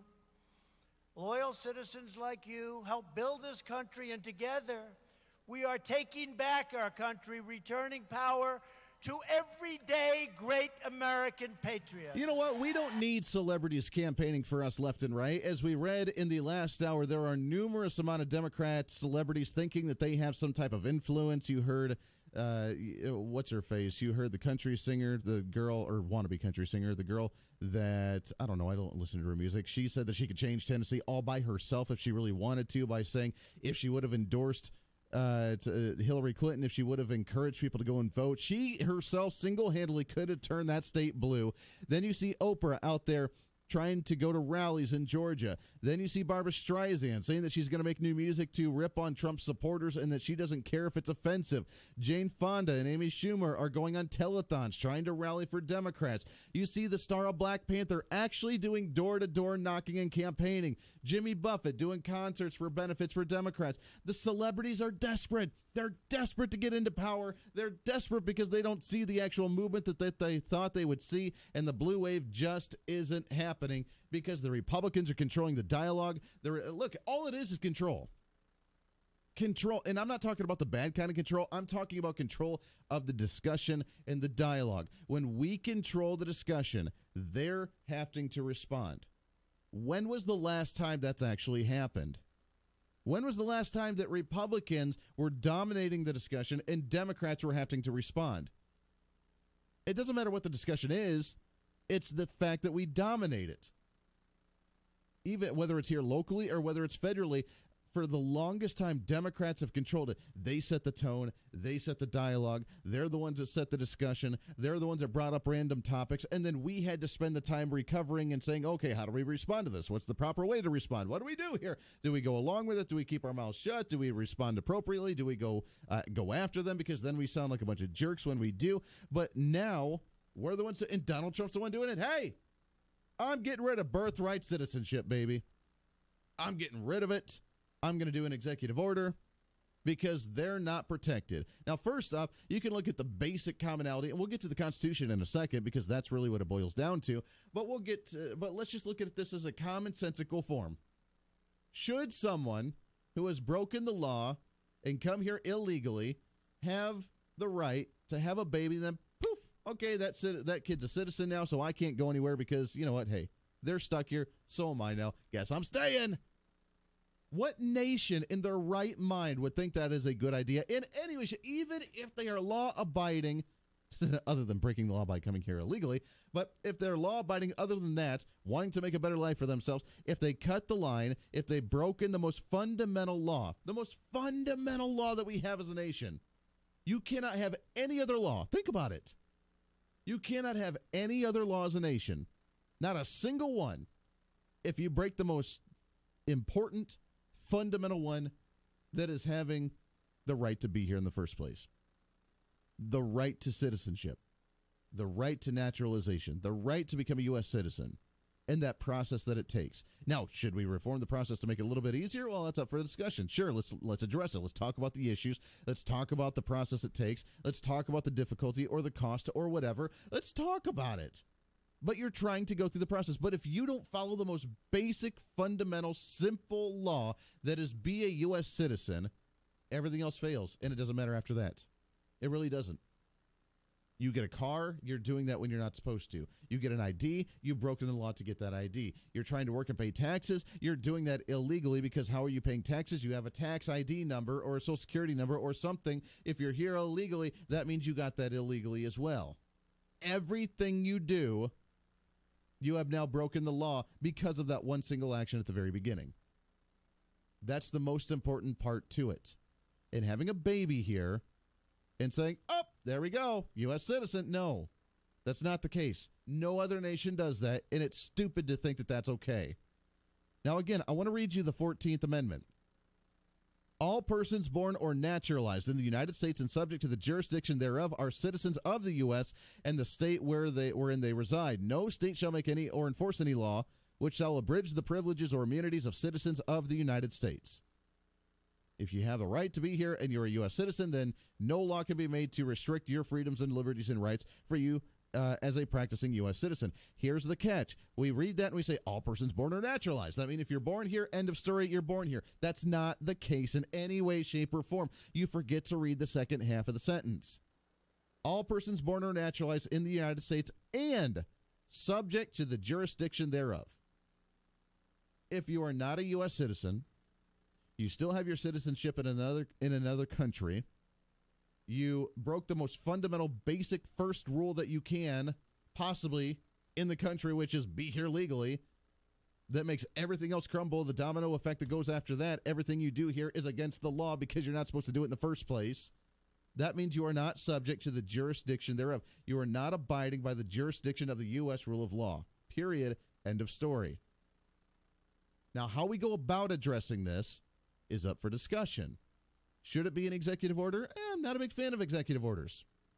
I think the power should be held with Congress because they're the ones that make the laws. However, the executive branch enforces the laws. The purpose of the executive branch. And the executive branch can choose.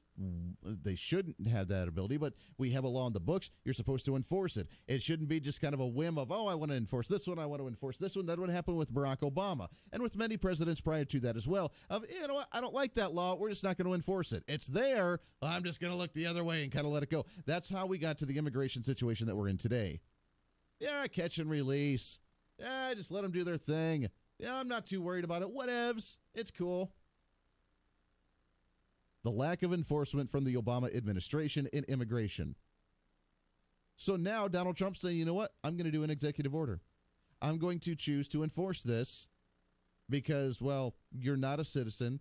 I don't interpret you to be a citizen because he's not changing the Constitution. I've heard some libertarians and conservatives saying, he can't change the Constitution with an executive order. That's not the case. That's not what he's doing.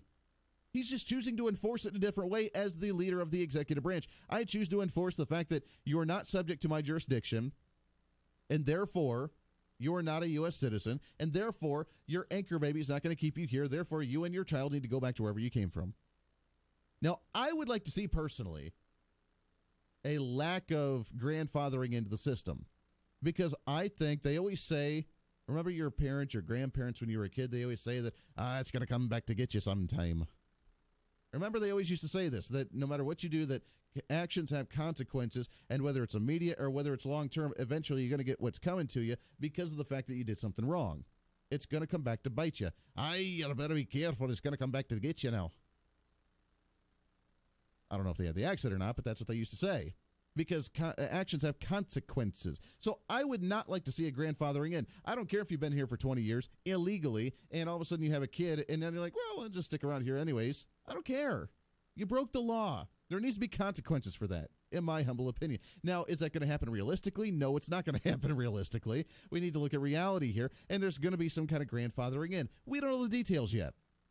It was thrown out there. Hey, I didn't even know you knew about this. As President Trump was doing the interview, I didn't know you knew about this. Only I knew about this. And yeah, we're talking about doing an executive order to change this a little bit because it's an interpretation. And the Supreme Court has yet to actually make a ruling on this in any way, shape, or form.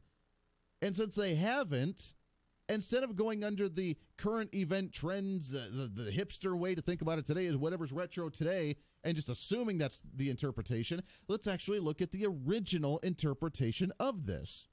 Senator Jacob Howard, who worked closely with Abraham Lincoln in drafting the passing of the 13th Amendment, which abolished slavery, by the way, the Republicans did, also served as the Senate Joint Committee on Reconstruction, which drafted the 14th Amendment of the United States in 1866. Senator Jacob Howard clearly spelled out the intent of the 14th Amendment by stating, number one, what the amendment was. Every person born within the limits of the U.S. and subject to their jurisdiction is by virtue of natural law and national law a citizen of the United States. Remember that, subject to their jurisdiction. Whether you're a previous slave who was brought here against your will, whether you're a rebel from the South and you're part of the Reconstruction, and now you're actually being subject to, if you're not being subject to the jurisdiction, then you're not part of the U.S. But if you are trying to go along to get along here, you're part of the jurisdiction now, you are part of the U.S. This will not, of course, again, this is the senator writing the 14th Amendment. This will not, of course, include persons born in the U.S. who are foreigners, aliens who belong to their families of ambassadors or foreign ministers accredited to the government of the United States, but will include every other class of persons. This will not, of course, he even puts that in there, of course, duh. It will not, of course, include persons born in the U.S. who are foreigners, who are aliens, or who belong to families of ambassadors or foreign ministers. It is very, look, we can interpret it however we want to today. It's very cut and dry historically what this was intended for, what this amendment is supposed to do. They go on to say by Senator Edward Cohen, that worked on it as well, also stated a foreigner in the United States has a right to protection of the laws, but he is not a citizen in the ordinary acceptance of the word. You are not a citizen. If you break the law illegally, you're an illegal alien, you come over here and you have a child, you're a foreigner, you have not pledged to this nation, therefore you are not subject to its jurisdiction, therefore you are not a U.S. citizen, therefore you do not have an anchor baby here, therefore you are still breaking the law, and therefore you still should be deported with you and your child to go back to wherever you came from. That is the original interpretation of this law, the original intent of the law, not what the mainstream media tries to have you have today. Now, again, I have my theory on why President Trump's bringing this up now. Number one, to control the dialogue, which I think is very, very smart before an election. Number two, he knows it's going to be forced into the Supreme Court. He knows it.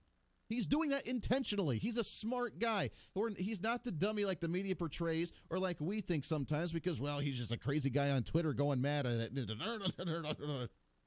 That's not him. He's a smart cookie. I say executive order. People panic.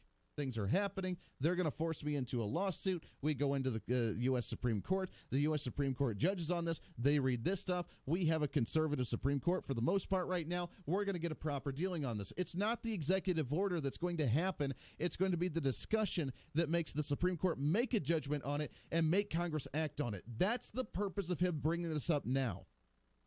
Because what's happening of him saying, hey, let's get Congress to act on birthright citizenship. Let's get Congress to do some immigration reform. Oh, yeah, by the way, I need Republicans in Congress to do that.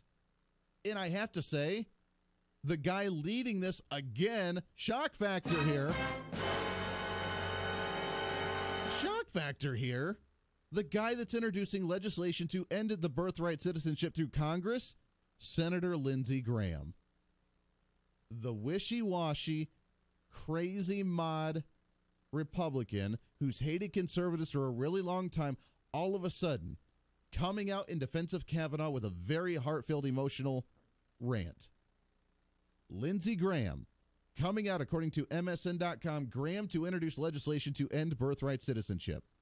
Lindsey Graham, who just tweeted yesterday saying, thank God and thank God for President Donald Trump. Oh, here it is. Finally, Lindsey Graham, as of October 30th, shared a link from Fox News saying, breaking news, the president in an interview said he plans to sign an executive order to end birthright citizenship for babies and non-citizens. Lindsey Graham retweeting that and saying, finally, a president willing to take on this absurd policy of birthright citizenship. Lindsey Graham, the moderate Republican who is best buds with John McCain, and I have a theory about that as well.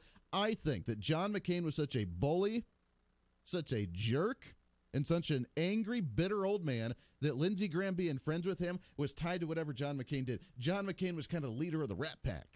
John McCain was the cool kid that was the kind of the dominating one because if you pissed him off, then he was a very angry man. Lindsey Graham, now that John McCain's out of the picture, is kind of his own man. And either it's a re-election thing, which I don't think so because Lindsey Graham's been up for re-election for a long time. He's been in office for a while. I don't think he's concerned about a re-election, really. I think that he's finally out of the reign and the power and the stranglehold that John McCain had over him, and he's being his own man now, and look at what he's doing. Look at what he's doing. So kudos to Lindsey Graham on that one. And if you can get the mod Republicans like Lindsey Graham on board, then I think we're going to be in pretty good shape. Got some calls on the line. We'll get to you as soon as we come back. Got to take a break. 22 minutes past the hour. Big stuff happening. Big things, I think, and I think very successful all around as we talk about immigration reform and birthright citizenship. This is The Voice of Reason. Stay here. The Voice of Reason with Andy Hoosier. Ag News, Mid-America Ag Network. I'm Craig Mead. Secretary of Agriculture Sonny Perdue took a look back at the first 1.5 years on the job, during which he's traveled to 47 of the 50 states. Perdue says he thinks things are going well at the U.S. Department of Agriculture. We are, I think, making progress. We'd love to have a farm bill, and I think we'll get a farm bill before the end of the year, but we'd love to have had one without an extension here as it expired in September the 30th. But I think things are going well. I think the trade issues that we've seen are coming together nicely with many people calling the new NAFTA agreement between Canada and Mexico, a renewed agreement with South Korea, and now beginning serious conversations with the European Union and Japan. We're building out markets across the world. Hopefully China will then recognize that we're serious about playing fair. Purdue hopes the success of reaching agreements with other nations will lead to an eventual end to the U.S. trade war with China. And they will just continue doing some of the things they've been doing in commerce that will allow us to trade with them again. The USDA is looking at a possible relocation of the Economic Research Service and the National Institute for Food and Agriculture to a new location outside of Washington, D.C. Over 130 communities have applied to host those agencies in their area, which Purdue finds very encouraging. Well, absolutely. These are good jobs. They're great locations, and I think it'll be good for both NIFA and ERS. These are about 139 expressions of interest from across the country, 34 different states, and we're delighted. I'm treating it just like a business relocation. If we've got a business and we want to relocate 700 employees, we're going out to different states and other institutions. They're expressing interest, our land-grant colleges and others. It'd be a great federal workforce to have in there, bringing a lot of bright young people to their campuses and to their communities. USDA Secretary Sonny Perdue. Ag News, Mid-America Ag Network. Fall has a certain feel to it, like no other. And if you're the type of person that likes to get things done outside, there's nothing like the feel of steel in your grip to get the job done. Pride Ag Ace Hardware of Mays has perhaps the best selection of steel power equipment in western Wichita, maybe south central Kansas. Check out the steel products that have earned the most praise from owners like you at Pride Ag Ace Hardware of Mays, 5204 North Mays Road, where we take pride in serving you. Authentic menu items prepared fresh 7 days a week. And recipes with a deep family heritage of excellence. Those are just two of the ingredients that make La Hacienda Restaurant the best of the best when it comes to real taste of Mexico. Conveniently located in West Wichita at 5905 West Kellogg, La Hacienda is proud to be this year's host of the Bishop Carroll Coaches Show, Monday evenings from 6 to 7.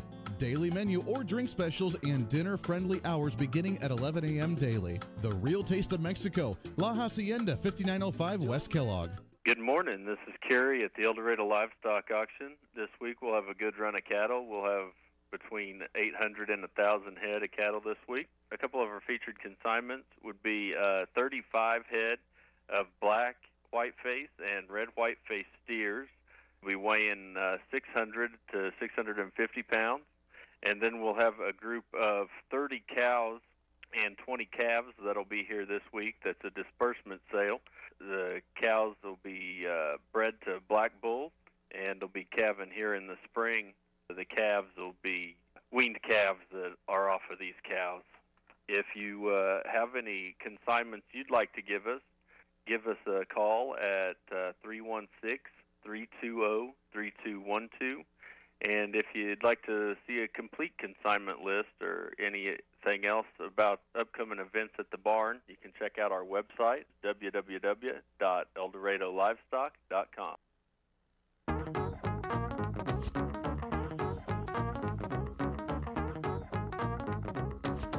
I still find it fascinating that it's Lindsey Graham, the one that's actually advocating for this through Congress. Now, Paul Ryan's come out and said that he's not a fan that you can't just change the Constitution. Thank God he's going to be out of the speakership come after this election, because I'm done with Paul Ryan. Heck with that guy. 316-721-8255. Let's get your thoughts on all this and more. Line number one. Good morning. What's your name?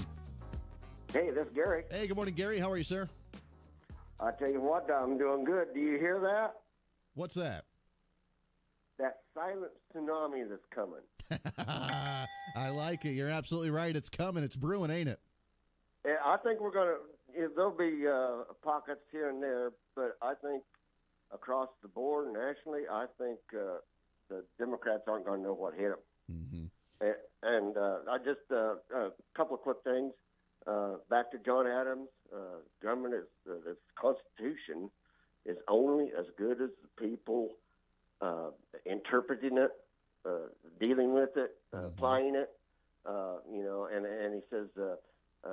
It's only fit for a moral and religious people. Sure. And I believe if you trace back to where this issue came up, you'll find a Democrat hiding somewhere. Well, I'm sure there are. I'm sure the Democrats are trying to play a lot of this off of, try and fuel the fire, try and make this very angry, try and turn some Republicans against Donald Trump, try and turn a bunch of, obviously the progressives that are going to be against him anyways. But you're right. I mean, there's always some big money and some big names that are behind a lot of the involvement of trying to demonize President Donald Trump. But you're right. The silent wave is happening. The Republican red wave is swooping over this nation, and they're not going to know what hit them come this election. I still feel that deep in my bones that we're going to see some really great results come both statewide and nationally in elections. Well, but I meant that this issue of naturalization, a child born in this United States, sure, where that first child that became a citizen when he shouldn't have. Mm-hmm. That's what I'm saying is there's a Democrat back there somewhere. I'm sure. They bring him into the country and be like, hey, we'll take care of you. And then they're the ones that start. You're right. They're the ones that love to reinterpret the Constitution. They don't care to look a little bit beyond what they want to see. They're very short. Remember, they got a very short attention span. All they see is all persons born or naturalized in the U.S. are citizens. And they're like, oh, okay, done, end of story. They don't read the rest of the sentence saying that you have to actually be subject to the jurisdiction and that you have to actually commit yourself to the nation and you actually abide by the laws. And you don't do that when you've actually been here illegally, so it's invalid to you. But you're right, it's the reinterpretation and the agenda that they've driven to try and think that they're doing something for their own accord. Gary, I love it, my friend. Appreciate it very much. Got to take a break here. When we come back, Greg Orman, independent candidate for governor, will be joining us.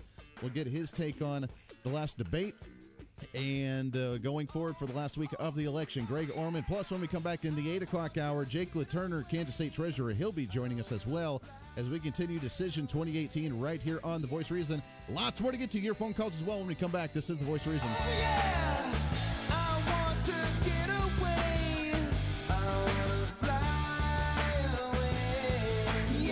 Now, back to the KQAM News Desk. President Trump continues to escalate efforts to make immigration the central focus of Tuesday's election. A vote for Democrats is a vote to liquidate America's borders. That's Trump last night in Florida. He heads to Missouri today, part of an 8-state swing leading to Tuesday's election. He's also under fire this morning for tweeting an expletive-laden anti-immigrant video described by many as racist. The first of what the president says could be 15,000 troops are beginning to arrive at the southern border to provide only a support role, as we hear from former Homeland Security spokesman David Loppin. They will be there in support roles, providing logistics, providing helicopter and vehicle support, engineering and logistics type support. Divers scouring the Indonesian seafloor have recovered the flight data recorder from the crashed Lion Air jet and are continuing to look for the cockpit voice recorder. Stock futures indicate yesterday's rally may continue with gains across the boards this hour. I'm Michael Toscano. The national debt is now over $20 trillion. What happens next? Rising inflation drops in the dollar's value. Some experts say another crash is coming. You can fight this, not with stocks or bonds, but with gold and silver coins in an IRA from Augusta Precious Metals. Call 855-858-5807 and learn how an IRA backed by physical gold and silver can hedge against inflation. Call Augusta Precious Metals right now at 855-858-5807 and get a free gold IRA guide. Call 855-858-5807. Know someone who'd like a power tool for Christmas? Get a Ryobi combo kit now at the Home Depot at a new lower price of $99. That'll save you $50. Get a Ryobi 18-volt 1+ drill and impact driver kit with 2 lithium-ion batteries that power over 125 Ryobi tools for $99. And get an early start on the holidays. This is how you take care of your Christmas shopping list. The Home Depot. More saving, more doing. Valid through January 23rd.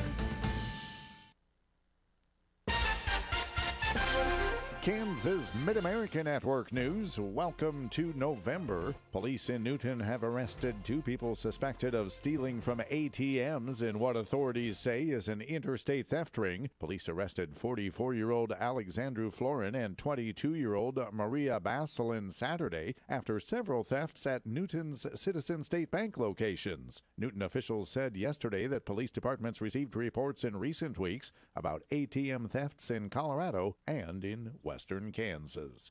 Police say a baggage handler told them he was drunk when he fell asleep in a cargo hold and flew from Kansas City to Chicago on Saturday. American Airlines says the Piedmont employee was working on an American flight Saturday when he fell asleep in the heated and pressurized cargo hold. Authorities at O'Hare said the man admitted to being intoxicated and falling asleep. No charges filed. He was sent back to Kansas City. Mid-America Network News. Solid values, broad experience, and judicial temperament, critical for judges, and why you should vote for Republican Roger Woods for judge in Sedgwick County Division 7.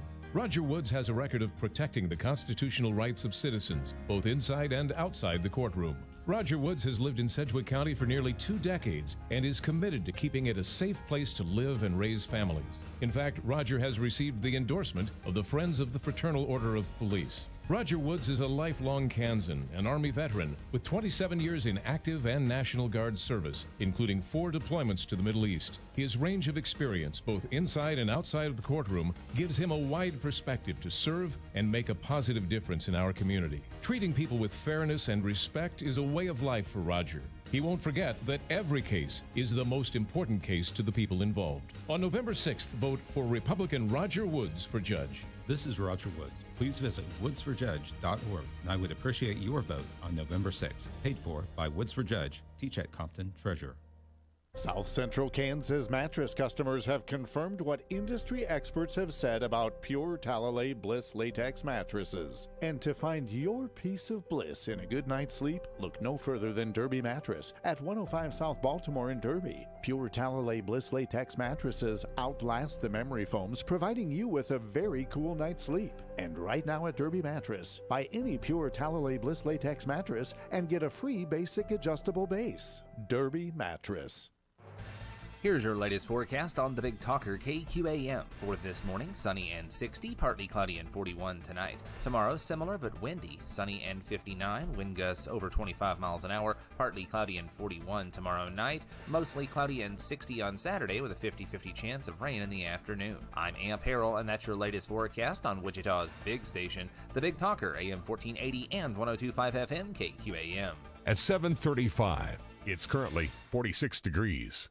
This segment of the Voice of Reason on KQAM brought to you by Riverside Cafe, home of the 3-pound burger and hand-cut fries, plus breakfast all day long. 2 Wichita locations and 824 North Baltimore in Derby. Riverside Cafe.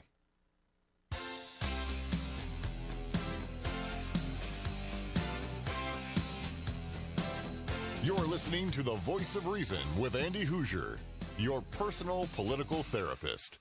Give him a call at 721-TALK. Is it really 7:30 already? Welcome back into the program. The day's gone by way too fast. We're having way too much fun. It is still dark outside. You know the best thing about this weekend, other than the fact that the election's getting really, really close, is the fact that we have daylight savings this weekend, and you get to sleep in an hour or an hour later on Sunday. I'm kind of excited about that. This portion of the Voice of Reason brought to you by Riverside Cafe. We do have your complimentary burger and fries that we'll give away here in just a little bit. Stay tuned in for that one, as we like to do every single Thursday. But right now, as you know, we continue on with the election. We're just days away. It's getting down to the nitty-gritty. We're having some fun with it, and we continue on here on the show with our what? Decision 2018. Pay attention. Yeah, that's right. All of our election coverage here on KQAM brought to you by many of our local sponsors here. We appreciate them very much. The Spectacle Shop. Visit them at krspecs.com. Davis Liquor Outlet, 4 independently owned locations here in the Wichita area. MJ's Truck Repair. Visit them at mjstruckrepair.com. Augusta Flight Center at Augusta Municipal Airport. Continental Truck Accessories, 6701 South Broadway. You can visit them. JD Aviation and Heartland Avionics, also at Augusta Municipal Airport. Phil's Coins. Visit them at 9344 West Central Avenue. Trailers and More at trailersandmore.net. And Countryside Motors. Visit them online, countrysidemotors.net as well. On the phone with us, we're excited to have him on as we wrap up the last couple of days. The independent candidate for governor, Mr. Greg Orman's on the line with us here. Greg, how are you, my friend? I'm doing great. And, Andy, if you can figure out a way to get my 10-month-old and my 3-year-old to sleep in that extra hour, I'll be excited about daylight savings. You know, I'm right there with you. I got my 4-year-old, too, and I was like, this is awesome, but as soon as the sun cracks up and at 6:30, she's up and ready to go wide-eyed. So I'm going to have to work on that one a little bit. Maybe keep her up a couple hours later so she has to sleep in. Yeah, or blackout blind. There we go. There we go. So, great. The last week, we're in the last home stretch right now. How are you guys feeling going into this? Well, we're excited. We've spent the last year traveling the state of Kansas, sharing our vision with Kansas voters, and I think they're responding. So we're excited about finishing up this race strong. Sure. It's been a really wild ride. You guys have done about 4 or 5 different debates that I think have had some fun parts, some very heated parts, what I think is really good. There's a very big distinction in this race between all 3 of the major candidates, and if people are still, on the fence or undecided or thinking about what's going to happen here, talk about, again, your position and that may be a little bit different from the other 2 candidates. Well, there are really 2 areas, 2 distinct areas where there's real market differences. One is just in terms of the vision and philosophy for where we all want to take the state of Kansas. Secretary Kobach has talked about returning to the Brownback tax experiment, cutting spending even further, and ultimately starving the government. Senator Kelly has listed all sorts of things she wants to spend more money on, but has no way to pay for it except to raise taxes. I've been putting out a vision. I'm not interested in big government and high taxes. I'm certainly not interested in starving the government. I want better government, which is why we've been talking about our plans to grow the economy, our plans to spend every dollar taxpayers give us wisely so that we can invest in our priorities without raising taxes. The second area where there's really a clear difference among the candidates is just in our experience. I've spent 27 years of my life in the private sector growing and building companies and getting better performance out of large organizations, many of which are the size and the scale of many of our state agencies. Secretary Kobach has run 2 small organizations pretty poorly. He nearly bankrupted the Kansas Republican Party about 10 years ago. Senator Kelly has never run anything, and what I sort of say to people is, look, they're asking to be the CEO of a $17 billion enterprise with 40,000 employees. If we were making a hiring decision in the private sector here, neither of them would even pass the resume screen. And so I think those are the choices that voters have today. Well, you mentioned a lot of, and I mean, these are all extremely important issues here in Kansas. Obviously, I mean, we've seen the state struggle financially for the last few years, and we're trying to figure out which direction to go. And as you mentioned, I mean, I'm one personally that likes, to hear about lower taxes, especially with how high sales tax is right now, with property taxes that are struggling. But as you mentioned, on the other side of the aisle, I mean, we see massive tax increases coming with, it seems like Laura Kelly's plan really comes down to 2 points, that everything in Kansas can essentially be solved by increasing education funding and expanding Medicaid, and then everything will fall into place. And however we find that to fund it, we'll just have to find taxes in some way, shape, or form. And I think that's an absurd position to actually be in. So from your perspective, the tax rate where we're at right now compared to a little bit higher, a little bit lower, what is the happy medium to find that, to see the economic development in the state grow, the incentive for businesses to do well, and for the government to run efficiently the way it needs to be done? Yeah, well, and you hit on the 2 taxes that if we were going to look to provide some relief, we'd look to provide some relief around property tax and the sales tax on food. But look, my point in terms of how we grow the economy, it's not just about taxes. We need to grow the economy by having a proactive strategy to do that leverages our strengths, that eliminates the obstacles to economic development, and ultimately focuses on workforce development. We've got 50,000 available jobs in Kansas, and we've got about 50,000 people looking for jobs. But we've got this skills mismatch that we have to address. And so we've developed a detailed plan to deal with that and to grow our economy. But the other thing we can't forget is, we've got a $9 billion pension shortfall in Kansas. And what people don't realize is, we've talked a lot about the Brownback experiment and the impact on the state. But look, we've had difficult trends in Kansas for 2 decades. That unfunded pension liability was about $2 billion when Kathleen Sebelius took office. And when she left, it was over $7 billion. So, we've had politicians in Kansas for 2 decades, Democrats and Republicans alike, who have been basically borrowing money, whether it's from the highway fund or from our pension, and we've got to cut that out. We've got to be fiscally responsible. We can't keep kicking the can down the road. And so, I want to grow the economy. I want to spend every dollar that taxpayers entrust us with wisely. And I'm hoping over time, the combination of those things, we will be able to provide some property tax relief, and we will be able to provide some sales tax relief, particularly the sales tax on food. You mentioned the workforce in the state of Kansas, and we've struggled with that. The young generation that seems to be moving out of the state very, very quickly. We were number, I want to say, like 40 or 45 or something like that when it came to the trending of U-Haul and national U-Haul trends of what people are moving to different states, and we were very low on that one. How do we get people to come to the state to see the incentive to either be educated or to come here to find jobs or to create entrepreneurship and jobs here in Kansas with that workforce? How do we keep them here? Well, there's two things there. One is how do we keep them there, and the second is how do we attract new people to come. On our economic development plan, one of the things we focus on is career and technical education. There's a huge gap in financing there. If you want to get a 4-year degree, at one of our Regents universities, you can get a Hope Scholarship, a Pell Grant, a guaranteed student loan. If you want to get a certificate in welding or machining or masonry, you're on your own.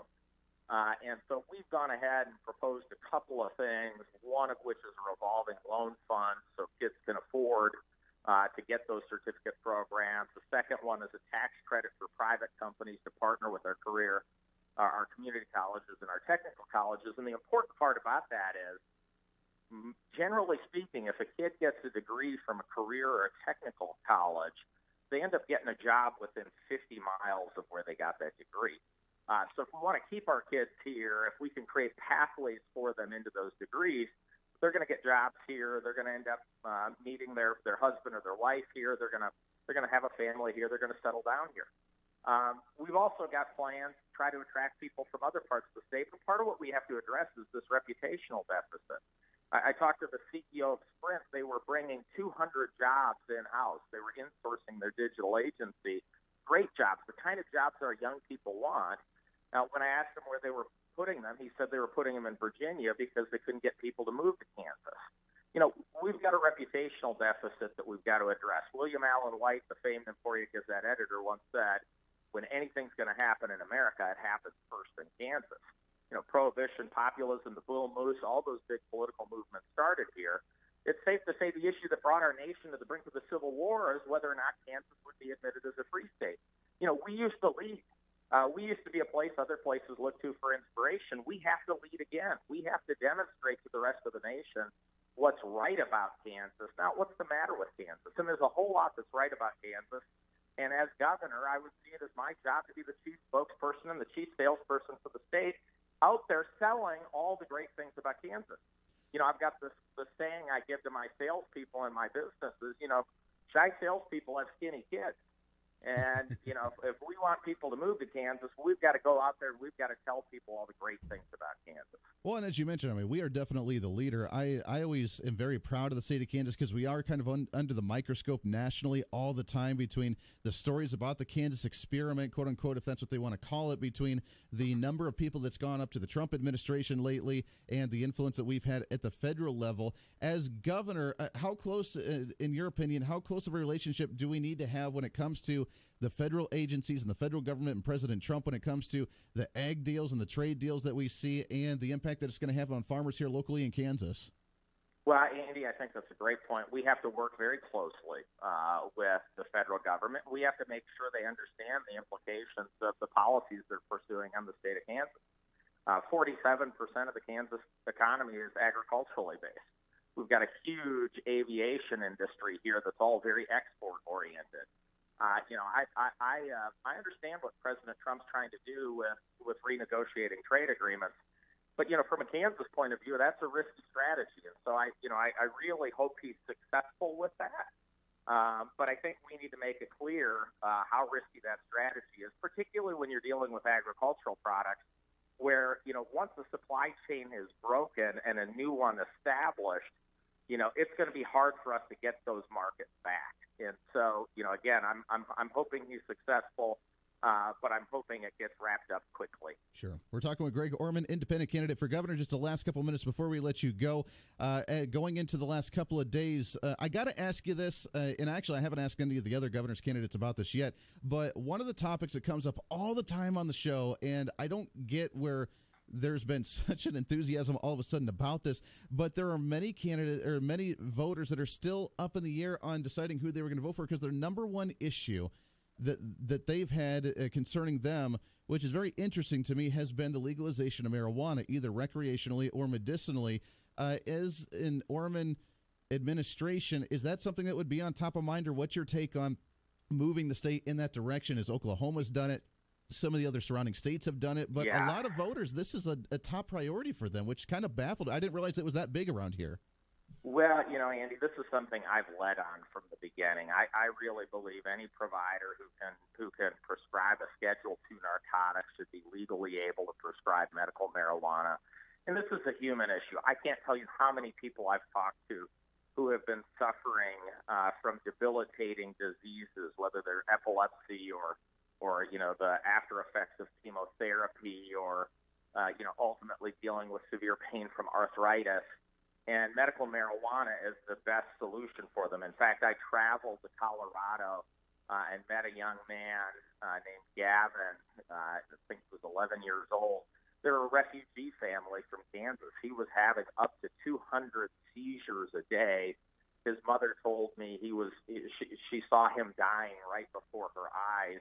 And in a desperate attempt, they got on a train to go to California. They didn't make it to California because he was in a constant convulsive state by the time they hit Colorado. And so they got off in Colorado. He has now been largely seizure-free for several months after having 200 seizures a day and being treated with pharmaceuticals here in Kansas, because he's being treated with medical marijuana in Colorado. Those are life-changing things for people. A parent watching their son die right in front of them in her own eyes. And I played catch with this kid.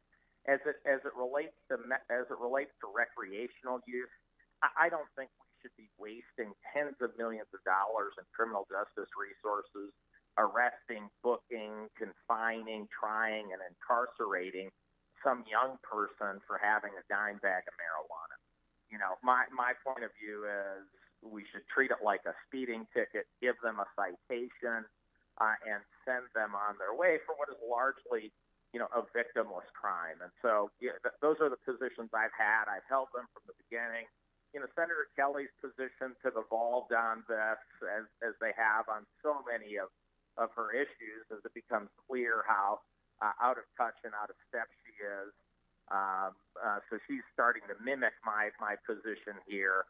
And obviously, Secretary Kobach has a different point of view. Sure. Greg Orman, independent candidate for governor. Last question before we let you go, and good luck to you again on the campaign as we go into the final days of this. The campaign, of course, made big news just a couple of days ago as your treasurer, Tim Owens, ended up leaving and endorsing Laura Kelly. The campaign's still going strong, even with a little bit of change up in the last couple of days? Yeah, well, I think, as you know, a campaign treasurer is largely a figurehead who just puts his name on a report that someone else prepares. It didn't surprise me. Laura's done a good job of getting a lot of establishment figures and former elected officials to endorse her. Many of them are lobbyists. Many of them continue to have business in front of the state. That's what our campaign has never been about. We've never been about the political elite. We've always been about giving the people of Kansas a real voice.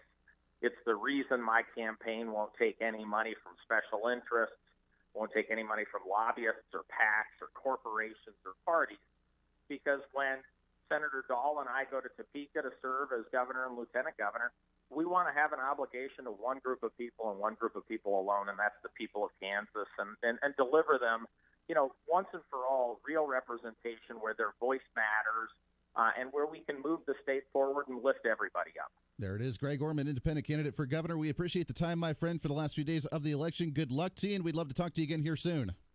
Look forward to it. Thanks, Andy. Always a pleasure there. Got to take a break. 8 minutes at the top of the hour. This is The Voice of Reason. Stay here. The Voice of Reason with Andy Hoosier on the Big Talker, KQAM. Market information, Mid-America Ag Network. Live cattle futures saw October up $1.95, expiring at $115.85. The rest of the contracts were mixed. Feeder cattle futures were up triple digits in most months. The CME Feeder Cattle Index was up 47 cents October 30th at 154.13. Wholesale boxed beef prices were higher Wednesday afternoon. Choice boxes were up $1.33 at $216.93. Select boxes were $1.15 higher at $204.03. USDA estimated federally inspected cattle slaughter at 118,000 head Wednesday. That brings the weekly total to 352,000 head. That's 4,000 head below last week, 1,000 head lower than the same week last year. Lean hog futures posted 55 cent to $1.62 losses in most contracts Wednesday. The lean hog index down 23 cents at 63.93 on October 29th. The USDA pork carcass cutout value is down $1.62 at 76.05 in the afternoon report. And the national base hog carcass price was up 24 cents with a weighted average of 58.23. Federally inspected hog slaughter so far this week, 1.408 million head. That's down 20,000 head from last week. Refocusing now, corn, soybeans, wheat. Corn futures are about a penny a bushel higher after ending Wednesday with most contracts 1 to 1.5 cents lower. Soybeans are 2.5 to 3.5 cents lower ahead of the weekly export sales report. And wheat futures are mostly 2 to 3 cents higher this morning.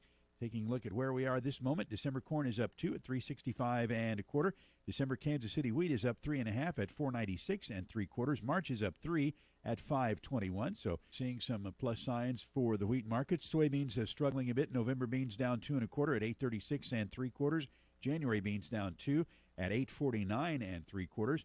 And the products are under pressure too. Soybean meal for December down 180 at 304.60. December soybean oil is down 4 points at 27.98.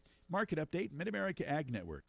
At Starseed, we realize every farmer and rancher has a passion for conservation, which is why we offer conservation seeds. This season, let Starseed assist with your CRP, buffers, waterways, roadside projects, and any wildlife project you have in mind. Starseed works closely with landowners, dealers, and government agencies to ensure the best quality seed for all of your conservation needs. Call Starseed today at 800-782-7311 or visit our website at GoStarseed.com. Every day starts better with a good breakfast. It's a fact. Here's another fact. Spears Restaurant and Pie Shop at Maple and Tracy by Town West Mall has, Monday through Friday from 6:30 to 2 p.m., a chalkboard special that'll knock your socks off. Not only is this a full meal breakfast deal Monday through Friday at Spears, but it includes coffee. Here's one example. 2 eggs, bacon, 2 pancakes, and golden hash browns, only $5.95. A different special every Monday through Friday, and they're all only $5.95, including coffee. The Spears Chalkboard Special, Monday through Friday at Spears Restaurant and Pie Shop. Dr. Roger Marshall just got to Congress, but he's already getting results for Kansas agriculture. Regaining a seat at the table for Kansas on the Ag Committee, delivering on his promise. A lead negotiator on the Farm Bill, providing certainty and stability to Kansas farmers, ranchers, and rural banks. That's why the Kansas Farm Bureau, the Kansas Livestock Association, and every major agriculture group are behind Roger Marshall 100%. And so is Bob Dole. There are two kinds of people in Congress, the politicians and the leaders. And Roger Marshall is a leader. Roger rolls up his sleeves and goes to work for people in his district. Roger's a doer, not a talker, and Roger's kept every promise he's made. That's the right way to do it, and Roger Marshall is the right man for the job. Let's all keep him working for Kansas. I'm Roger Marshall, candidate for Congress, and I approve this message. Paid for by Kansans for Marshall.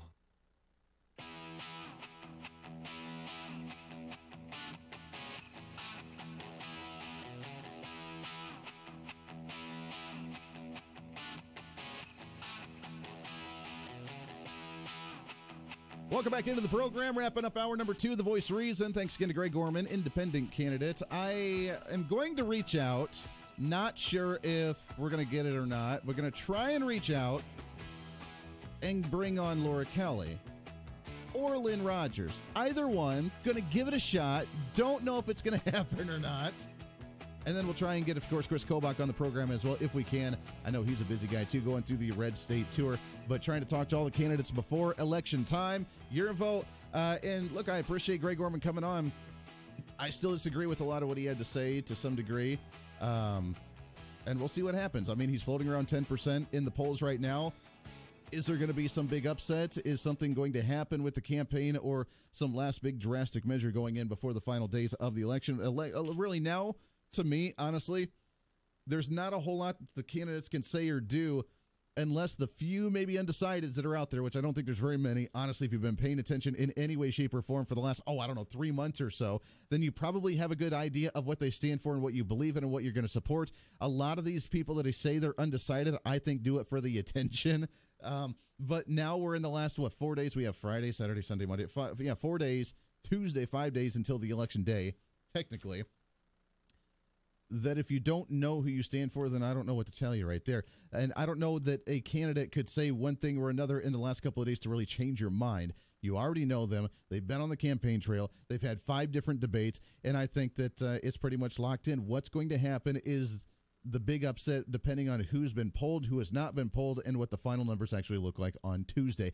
Your thoughts on that? I want to hear from you, from what he had to say from going into the governor's race as well. It's going to be a big one of the biggest governor's races we've seen in a really, really long time. It's going to be a fun one. We'll continue this on with our Decision 2018. Hour number 3 when State Treasurer Jake LaTurner joins us. We'll do that here in just a minute as well. But remember, this is your show. It's time to speak up, speak out, speak aloud, speak proud, speak the truth, and always speak some reason. Hour number 3, The Voice of Reason, coming up. Stay here.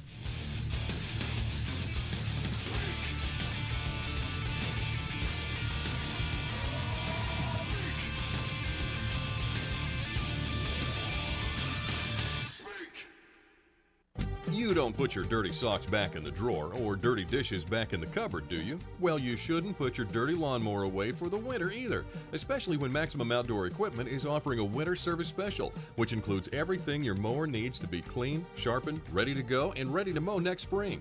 As an incentive to get your mower in before the rush, Maximum Outdoor is offering your choice of early bird winter service discounts through December 29th. 25% off on winter service labor or free pickup and delivery within a 25-mile radius. See full details on our winter service specials and the early bird discounts available through December 29th online at MaximumOutdoor.com or give us a call at 316-943-0201. At Maximum Outdoor Equipment, we won't wash your socks or your dishes, but we'd love to clean and service your mower and get it ready for spring. Maximum Outdoor Equipment, just south of Kellogg on West Street and online at MaximumOutdoor.com. Maximum service, maximum value, Maximum Outdoor Equipment. This is a Steckline Communications Station, K273CX, FM 102.5, and AM 1480 KQAM, Wichita Proud. It's time for your latest news from the KQAM News Center. Brought to you by Kennedy Tire and Auto Care Center, 3250 West 13th Street. Locally owned and operated. Now you have a friend in the tire business. Kennedy Tire and Auto Care Center. Good Thursday morning. A man was transported to the hospital in critical condition following a shooting at a North Wichita gas station near 21st and Grove just after midnight last night. Police say the 50-year-old man was shot and then got into a car, which EMS tracked down near 15th and Hillside. Cake TV reports the shooting victim was transported to the hospital by EMS in critical but stable condition. Police do not believe the shooting was random and that the victim may have been just an innocent bystander. A Wichita man has been charged in the crash that killed an off-duty Wichita police officer and his son. Sedgwick County Sheriff's Lieutenant Tim Myers said in a news release yesterday that 35-year-old James Neal Dalrymple of Valley Center was charged yesterday with 2 counts of involuntary manslaughter and failing to yield the right-of-way. The crash on April 27th killed 37-year-old Stacy Woodson and his 9-year-old son Braden. Woodson was a 16-year Wichita police veteran who worked in the motorcycle unit. If you've ever wondered how one of those drug take-back days has worked in our community, here's some information for you. People across Sedgwick County surrendered more than 1,700 pounds of unused or unwanted medications last Saturday. It was part of the national drug take-back event. Volunteers and law enforcement collected expired, unwanted prescriptions, and over-the-counter medications so they could be safely disposed of. Authorities in Hayesville have identified the man killed in a weekend shooting. Police say 19-year-old Jalen Jacobs of Wichita was fatally shot outside a venue in Hayesville early Sunday morning following a party at that location. No one has been arrested. Cake TV reports police are asking anyone who may have been at the party or who has information to contact police. A Wichita North High student arrested yesterday after the student was found to have a gun at school. Authorities described the incident as isolated with no threats and no one was hurt. I'm Rick Everett from the news desk. Now with sports, here's Doug Downs.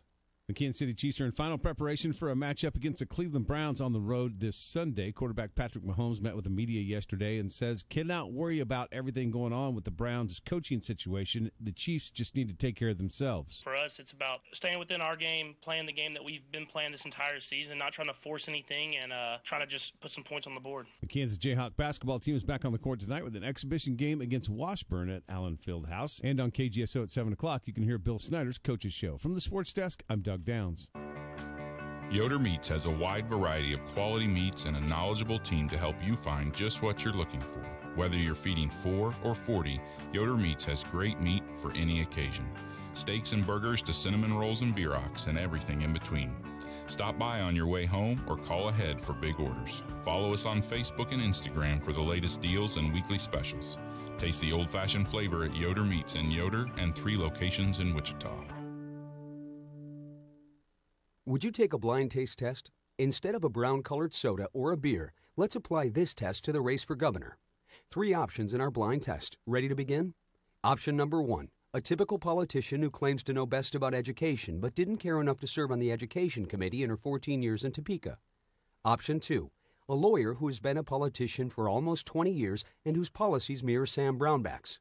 Option 3, a businessman who has managed billion-dollar organizations and hundreds of employees and who has a track record of success in the private sector. What's your choice? Mine's option 3, the businessman. That's Greg Orman. Greg Orman will grow the Kansas economy and make sure our tax dollars are spent wisely so we can invest in our priorities like education, healthcare, and infrastructure without having to raise taxes.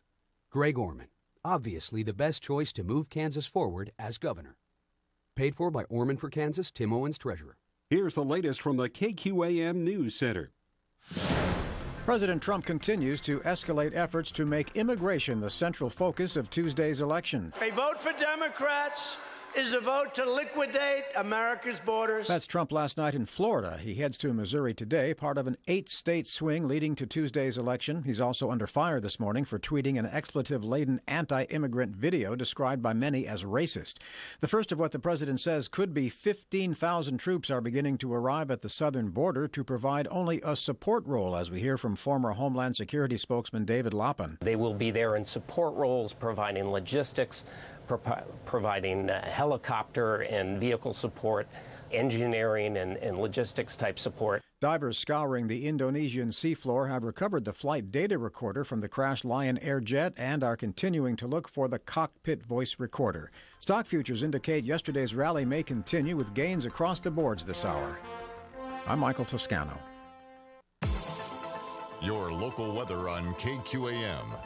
Brought to you by Derby Mattress. No dancing animals, no gimmicks. Your locally owned hometown mattress store at 105 South Baltimore in Derby. Here's your latest forecast on the Big Talker KQAM. For this morning, sunny and 60, partly cloudy and 41 tonight. Tomorrow, similar but windy, sunny and 59, wind gusts over 25 miles an hour, partly cloudy and 41 tomorrow night, mostly cloudy and 60 on Saturday with a 50-50 chance of rain in the afternoon. I'm Amp Harrell, and that's your latest forecast on Wichita's big station, the Big Talker, AM 1480 and 102.5 FM KQAM. At 8:06, it's currently 46 degrees.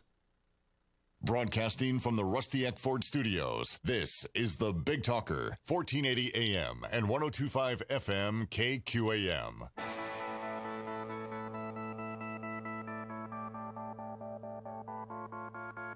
It's time for Reason. They want the endorsements because they don't want to look as radical as what they actually are. And the Republicans that are endorsing them, they are showing not as a member of the Republican Party, but as an individual who is so desperate to fit in with the fads, with the trends. It's the retro thing to do, man. And I'm the Republican that supports the Democrat who hates the Republican agenda. This is the latest campaign because they can't win any other way. This is the Voice of Reason with Andy Hoosier. Then I'll get on my knees and pray. We don't get fooled again. Don't get fooled again. That's what I'm talking about. Welcome into the Voice of Reason, hour number 3 of the Voice of Reason, broadcasting live out of the heart of the nation here in Wichita, Kansas, on the Big Talker, 1480 on the AM side, 102.5 on the FM side, KQAM, simulcasting as well on TV KGPT-TV, channel 2610. Good morning. Welcome aboard. It's an honor to have you along today for the ride on a pre-Friday celebration. Yeah, it is a Thursday. I don't know if you've forgotten about that or not, but it is a November 1. We are into the last 2 months of the year, and we are into the trifecta of the 3 holidays that roll right through. And we are also in just a few days, 5 days away until Election Day.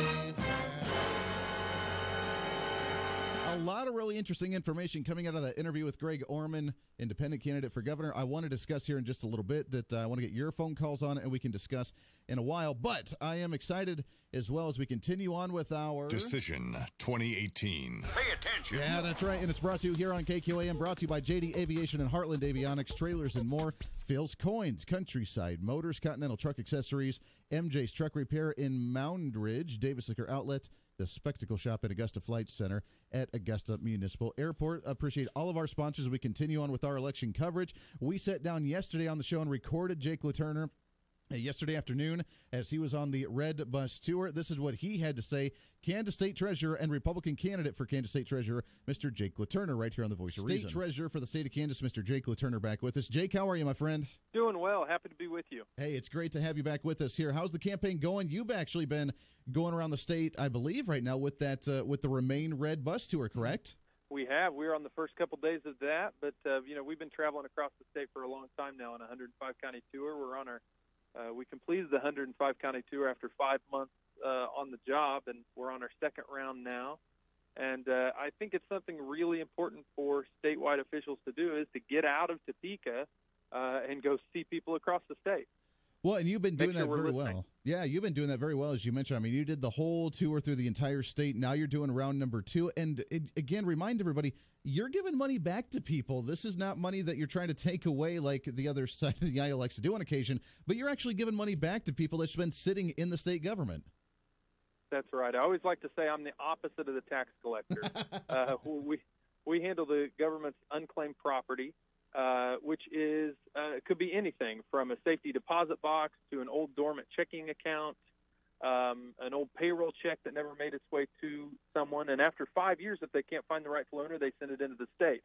And so it's been really great for us to work on this. We have over $350 million of unclaimed property in Kansas, and we returned a record amount this last year, over $26.5 million. And I'm happy to report we're on track to beat our own record this year. That's fantastic. How are people when you present this back to them? Are they pretty excited and not even knowing that this is going on or not even knowing that they had money sitting there? But what's the response from a lot of individuals? They're really pleased. Sometimes really confused initially because they're not sure if I'm if it's legitimate or not. Sadly, the state of affairs that we're in, it's tough to tell for some folks if we're legitimate or not. So once we get over that hurdle, they're extremely excited to get their money back. It's not our money, it's their money. And I would encourage all of your listeners, hope you don't mind the plug, but we do this all the time. I encourage all your listeners to go to kansascash.com and find out if any money belongs to them. Oh, absolutely. kansascash.com. Go check it out and see if you have anything sitting there. If they do, what is the process to request it, or do they wait until you come around? But how can they actually try and get that money back? If on kansascash.com, we launched a new website. So you go on there, you find out if you have anything, you verify that you are who you say you are. And in most all cases, we can pay you out almost immediately. We implemented a direct deposit system that is new, so we are able to save some money from cutting the check and time. And so anyway, we work really hard on this. And the point is that we have extreme respect for the people of Kansas, for their hard-earned tax dollars, for their hard-earned money. So we want to help return it to them, and we want to return it in a way that is efficiently as possible. Absolutely. We're talking with State Treasurer Jake LaTurner. Let's talk about the campaign for a second. This is one of the biggest midterm elections we've seen in a really long time. We're seeing record number voter turnout for early voting right now. Everybody's excited to go into the voting booth next Tuesday. But from your perspective, first off, how's your campaign going right now for State Treasurer? The campaign is going really great. We've been working really hard going across the state, talking to people, sharing our record of success. And so it's going well. But we've got a lot of tough races in Kansas this year. We've got a couple of congressional races that are tighter than they should be, and, of course, our gubernatorial race. is something that we're really trying to lean in on, so we make sure we have a lot of Republican victories on Election Day. Well, and that's the thing, and I know that the position itself as state treasurer, kind of a nonpartisan thing, but you're yourself a Republican, former state senator for the state of Kansas, and from your perspective, seeing the legislature and the way that they've handled issues in the past, plus the potential governorship on whichever way this is going to go, how could that make your job either easier or more difficult when you're signing the checks to pay the bills for the state? Look, I think that the difference between me and my opponent in this race is I have a lot of respect for the people that are paying the bills. Mm-hmm. I remind our staff constantly that this is hard-earned, this is taxpayers' hard-earned money that we're spending in state government. So when I came into office, I did everything. I looked under every rock to try to find savings, to try to make sure we're operating as efficiently as we could. We reduced our square footage by 3,000 square feet. We haven't hired staff when we've had folks retire or move on to another position. And we've been able to save the taxpayers money. And all the while, we returned a record amount of unclaimed property. Forbes ranked our 529 program the top 5 in the country. We sued the federal government and won in federal claims court in Washington, D.C., trying to push back on them. So we've had a lot of success. We really are providing a better quality product for the people of Kansas, and we're doing it at a more affordable cost. I think that's the kind of attitude that we need across our entire state government. I would agree, and just imagine that, a state government agency that actually cuts its spending and actually consolidates itself a little bit and still runs relatively efficiently, or really efficiently, really is what you guys are doing, which is exactly what we need. I don't know if that's going to happen from the other side of the aisle. Budgetary issues when it comes to the state, I mean, economically right now, as you're signing the checks, you're paying the bills for the state of Kansas as the treasurer. The revenue coming in from tax receipts, is the economy looking better from your side, from your kind of side of the aisle right now in the government? Yes, and yeah, absolutely. When the legislature passed a $1.1 billion retroactive tax increase, and so of course, money is coming into the account of the state right now, but they spent a lot of money, additional money, while they did that. And so it won't take long until we're going to find ourselves in a very tough position again.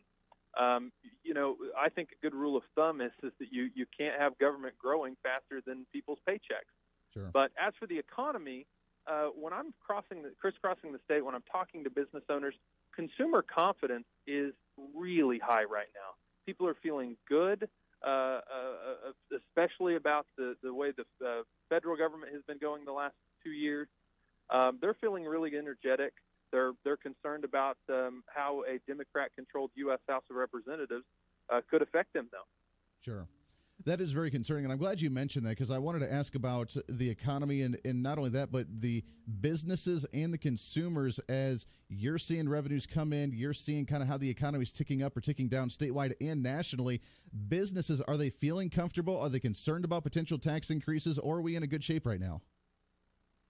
Yeah, I think businesses are feeling pretty good right now. There's a lot of anger out there over the tax increase that was implemented by the state of Kansas this last year. But beyond that, they're feeling really good about the federal tax cut. They're feeling really good about the potential for our economy. And so people they're hiring employees right now. They're investing in their companies right now. The consumer confidence is very, very high. In Kansas, and that's a good thing. I think that there is a lot of concern that we could elect people that are going to go in and support tax increases and support regulatory increases and tap the brakes on what looks to be a great economic expansion right now. Sure. Couple of questions before we let you go. State Treasurer Jake LaTurner right now. But here's the question for you. The legislatures, they quote-unquote hold the power of the purse, and they decide some of the tax rates and the spending increases and so on and so forth. Did they listen to you as state treasurer and get your recommendation on when you say, hey, wait a second, maybe we shouldn't spend as much money as we are right now. Maybe we should cut back a little bit so I can sign the checks a little bit easier. Do they listen to that, or they just kind of go about and do their own thing? Well, look, I mean, I served in the legislature for 5 years. It's a difficult process over there. A lot of people are working really hard. One of the last votes that I took before becoming state treasurer was voting against that massive tax increase, because I think that just like Kansas families all across our state who make tough decisions every day to cut spending, to maybe pick up a few extra shifts at work to try to make ends meet, state government should be operating in the same exact way. We should be willing to make tough choices. So I think there are a lot of legislators that feel that way. We need more of them. And look, we've got a Supreme Court that ordered a lot of extra spending on schools this last year. So, the Supreme Court and their decision making here lately kind of has to be part of this discussion, because it impacts us in a big way. Sure, absolutely. The next few days wrapping up the campaign, as Election Day is on Tuesday. Where can people find you guys in the last few days before they go to the voting booth? You know what? We will be all over the state continuing to talk to voters. As I said, we are on the 1 yard line here. It's time to get it in the end zone. We need to make sure that we have victories on Tuesday. Because, look, I think Kansans want people in government that have respect for them and how hard they work, has respect for their hard-earned tax dollars, and does everything that they can to make sure government is operating efficiently. Mm-hmm. And I'm going to continue doing that, and I think we're going to see a lot of success on Tuesday. Jake LaTurner, Kansas State Treasurer. You can visit his website as well, JakeLaTurner.com. Jake, it's always good to talk to you, my friend. I'm glad you guys are out touring, talking to people, getting people's mindset on what's going on with the election, and I love the fact that we're giving money back, so kudos to you very much on that one. We got to get you back on the show again real soon. Hey, I'd love to. Thank you so much for having me. All right, there it is, Jake LaTurner. He's state treasurer for the state of Kansas. He joined us yesterday. We got that recorded, and we appreciate him coming on the show. The Remain Red bus tour still trucking along through the entire state. He's on that bus along with Chris Kobach. We've had many of the congressional candidates on there touring about in their districts and their areas. It's coming all over the state. If you want to know some of the directions and locations that they may be, you can reach out. I think I have the list somewhere, the itinerary, that we could let you know in some of those places. Appreciate that very much. 20 minutes past the hour. We got to take a break, but we didn't get a chance to do it last hour, so we're just going to do it right now. What do you think? Your complimentary burger and fries from Riverside Cafe. 2 locations here in Wichita and 824 North Baltimore in Derby. You get this all the time, breakfast all day long. They have fantastic food. We love partnering up with Riverside Cafe. We have your burger and fries right now. I'm also going to throw in a complimentary 2018 voter issue guide that we do have a few of those left. If you want one of those before the election, now's the time to actually get one. So let's do caller number 2. Caller number 2 right now at 316-721-8255 will get you your burger and fries from Riverside Cafe, along with your 2018 voter issue guide from the Kansas Policy Institute, right here on The Voice of Reason, going into midterms 2018. This is The Voice of Reason with Andy Hoosier. This is Blake Davis with Davis Liquor Outlet. Each one of our 4 independently owned and operated stores across Greater Wichita is proud to feature Jack Daniel's 1.75 liter for only $41.49 at Davis Liquor Outlet, and more coupons online at davisliquoroutlet.com. Christmas is coming and the goose is getting fat. Time to load up and head to Mound Ridge for the Christmas Arts and Craft Fair, Saturday, November 17th, 9 a.m. to 2 p.m. at the Greer Auditorium. November 17th, 9 to 2 for the Mound Ridge Christmas Arts and Craft Fair. Hi, this is Tony White, new owner of Augusta Flight Center. There have been a lot of changes recently at AFC. We've now got a 10-aircraft fleet, including 3 Cessna 172s, a Cessna 182, a Cherokee 6, a Piper Light Sport, and have just added a Belanca Decathlon for tail dragger endorsements. We're also about to add an FAA-approved flight sim, making training and currency more economical.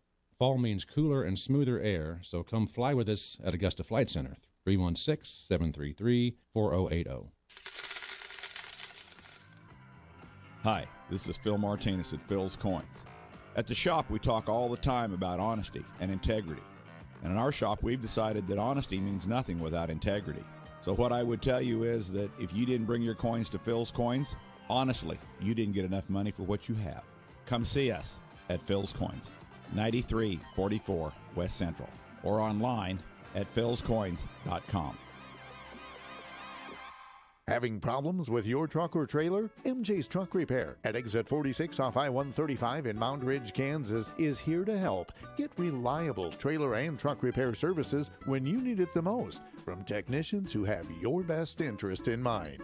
MJ's Truck Repair ASE certified technicians have years of experience in handling repair problems of all types. And MJ's does their work at competitive prices that won't burn a hole in your pocket. MJ's Truck Repair of Mound Ridge. Attention, co-op members. In conjunction with Countryside Motors in Wellington, all co-op members and their families qualify for additional rebates on Chevrolet, Buick, Hustler turf equipment, and Polaris vehicles. This exclusive fleet rebate program is only being offered by Countryside Motors in Wellington, Kansas. Offers are not being published to the general public. They are available to co-op members in Kansas or Oklahoma. For full details, contact Countryside Motors in Wellington at 620-326-7433 or online at countrysidemotors.net. You get more with Trailers and More. It's time to put that mower down for a winter's rest with Trailers and More at 433 North Mays Road. Get a residential tune-up with free pickup and delivery within Sedgwick County. Trailers and More will add stabilizer to the fuel tank, new oil, filters, spark plug, blade sharpened, and a power wash. 10% off tune-ups for mowers that are dropped off. It's the winter's rest mower tune-up at Trailers and More.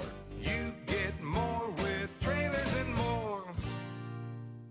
Hi, I'm Bob Shippers. And I'm Terry Mishak. We're the owners of Continental Truck Accessories. With hunting season approaching, we'll equip your truck for the ultimate hunting adventure no matter what your game is.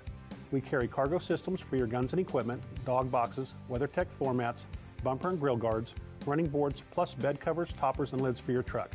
Continental Truck Accessories is the exclusive Wichita dealer for guarded spray-on bed liners. When it comes to all your truck hunting needs, see Continental Truck Accessories, 6701 South Broadway.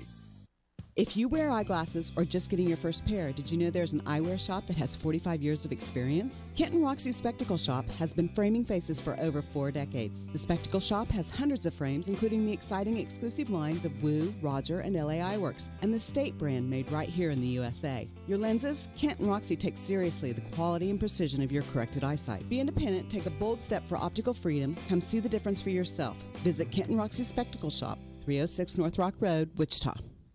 Christmas is coming and the goose is getting fat. Time to load up and head to Mound Ridge for the Christmas Arts and Craft Fair, Saturday, November 17th, 9 a.m. to 2 p.m. at the Greer Auditorium. November 17th, 9 to 2 for the Mound Ridge Christmas Arts and Craft Fair. This is Brian Davis with Davis Liquor Outlet. Each one of our 4 independently owned and operated stores across Greater Wichita is proud to feature Captain Morgan 1.75 liters for only $23.99 at Davis Liquor Outlet, and more coupons online at davisliquoroutlet.com.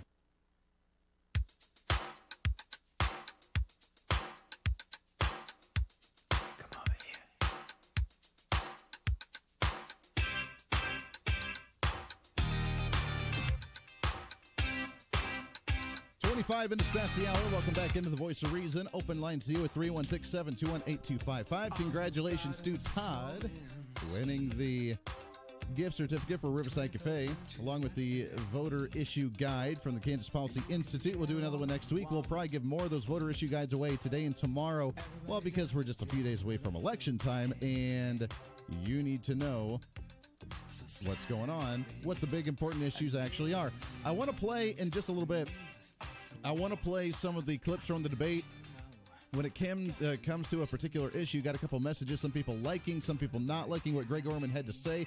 We'll get your thoughts on that here in just a minute as well. But again, we want to thank all of our sponsors making this one possible. Decision 2018. Pay attention. Yeah, it's getting better and better as the days go on, and we're getting closer and closer. Brought to you by Trailers and More, Phil's Coins, JD Aviation and Heartland Avionics, Countryside Motors, Continental Truck Accessories, Augusta Flight Center, MJ's Truck Repair in Mound Ridge, Davis Liquor Outlet, and the Spectacle Shop. As that promotion just about winds down because Election Day is, well, next week on Tuesday, we do have another one that starts on Monday as well.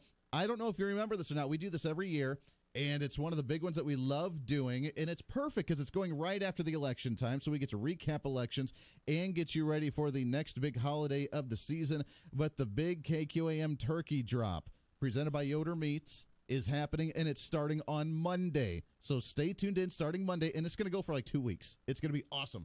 Here's what happens. We give you a Thanksgiving turkey. A legit Thanksgiving turkey presented by Yoder Meats, yodermeatsks.com. They have 3 locations in Wichita, 1 in Yoder. Here's how it works. We have all of our great participating sponsors. Each day, I don't know if you remember the old promotion or not, but they're turkey. They're flying. They're dropped from the helicopter, and yeah, we get to have fun with it. So what we do is we drop a turkey on a different business each and every day that sponsors this and is a participant in this. We give you 3 options. You guess which business it's going to land on for that day. If you're right, you get yourself a Thanksgiving bird from Yoder Meats. If you don't, then we go to the next person, and we go into, you got a 1 in 3 chance at that day. And it's going to land on one of each of our great participating sponsors throughout that span. So looking forward to that. Stay tuned in. That'll be starting on Monday as we continue on with our KQAM turkey drop for, I don't know how many years we've been doing this. It's been fantastic as we get more and more exciting news coming out with big promotions that we get to do stuff. We love giving things away. We love doing big stuff. We love being able to get you involved. And, yeah, big news coming. Big news coming all across the board. After the elections, there's going to be other big things happening in the community as well, which I can't really divulge in right now, but it's going to be happening very soon afterwards. And I'm still waiting. I have not gotten official confirmation yet, so I have a really hard time saying this yet, but I'm really excited. Probably early next week. Probably. They had tried to get on today, wasn't able to do so. They emailed and said, let's do it early next week. More details to come very soon. But in our local market, I think because he's been on the program before and because, this is kind of his home, U.S. Secretary of State Mike Pompeo still pending to come on the program. We did a little bit of a teaser yesterday. I don't like to tease things unless they're actually confirmed, but I'm really excited about this. I haven't been able to keep my mouth shut because I'm excited. I want to talk to the U.S. Secretary of State. Come on, in our market to do something like that. So we're waiting on confirmation for that. We're still getting more details, but they reached out to me just a couple of days ago and said that he had specifically requested to try and come on the program, and we're trying to work out the times and days to make that happen. So, U.S. Secretary of State Mike Pompeo potentially coming on the program soon.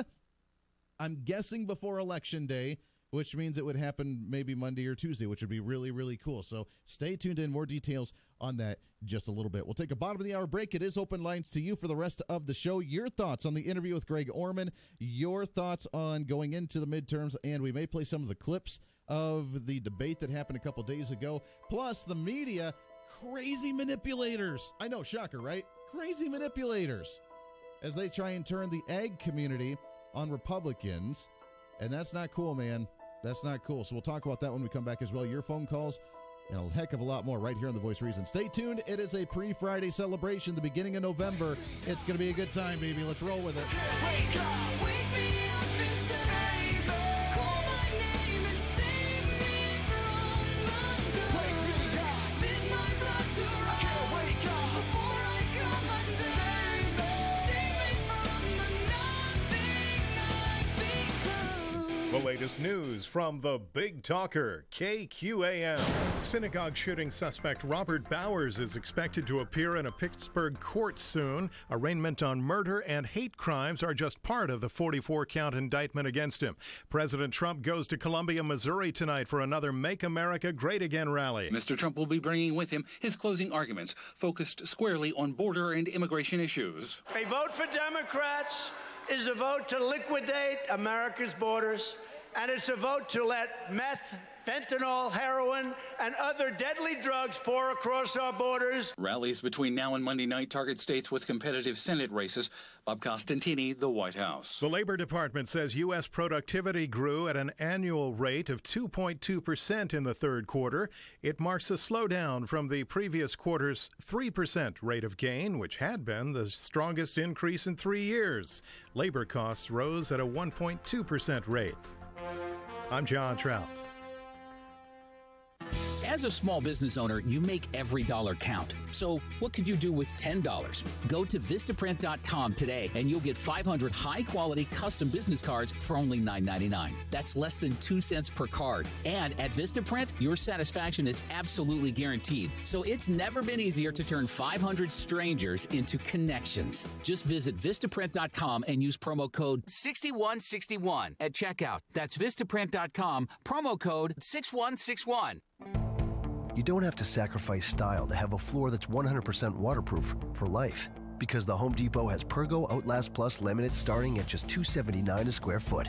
With 22 colors, including on-trend grays, Pergo Outlast Plus can fit any style, in any room, beautifully, and resist water. Get Pergo Outlast Plus starting at just $279 a square foot at the #1 Pergo waterproof laminate flooring retailer, the Home Depot. More saving, More doing. U.S. only. See warranty for details.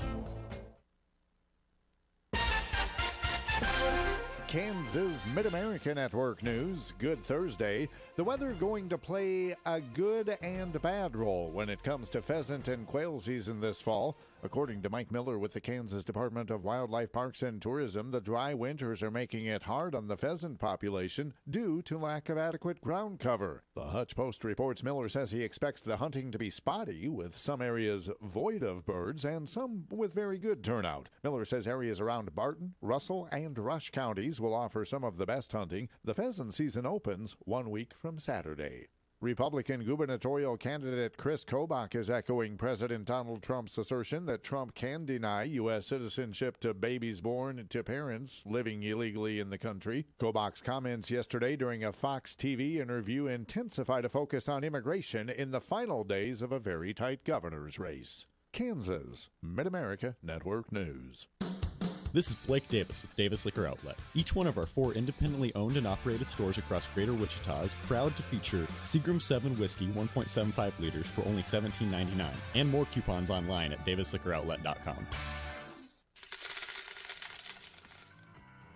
Hi, this is Phil Martinez at Phil's Coins. At the shop, we talk all the time about honesty and integrity. And in our shop, we've decided that honesty means nothing without integrity. So what I would tell you is that if you didn't bring your coins to Phil's Coins, honestly, you didn't get enough money for what you have. Come see us at Phil's Coins, 9344 West Central, or online at philscoins.com.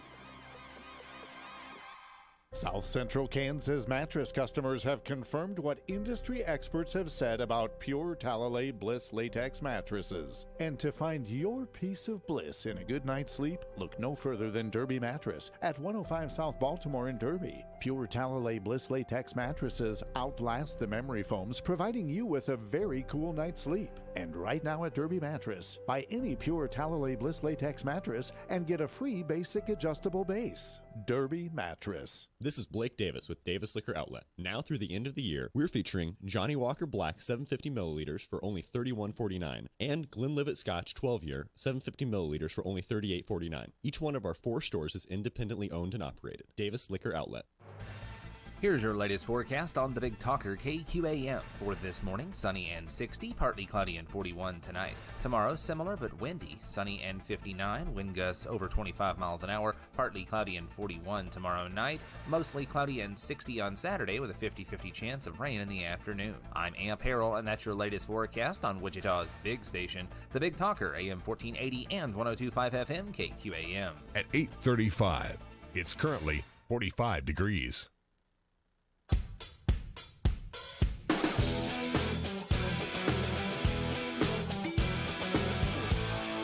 Wichita's fastest growing radio show. Something big is going on, and the American people need to know what. The Voice of Reason with Andy Hoosier on the Big Talker, KQAM. You know, I got to say, we are growing by leaps and bounds every single day, and it's because of you. The fact that you want to tune into the show each and every day, I absolutely love. I am humbled. I am honored because of it. I don't know why. He's a crazy guy rattling on the radio, having a good time doing it. And hey, you want to listen too? Welcome aboard. Great to have you with us. 316-721-8255. We are the fastest growing show in really all of the state of Kansas and the Mid-America region. We really, truly are. And welcome into it. It is open lines to you at 316-721-8255, 316-721-TALK. Let's go to it. Line number 1. Good morning. What's your name? This is Jim. Hey, good morning, Jim. How are you? Oh, I'm doing pretty good. I've got 2 comments and a suggestion.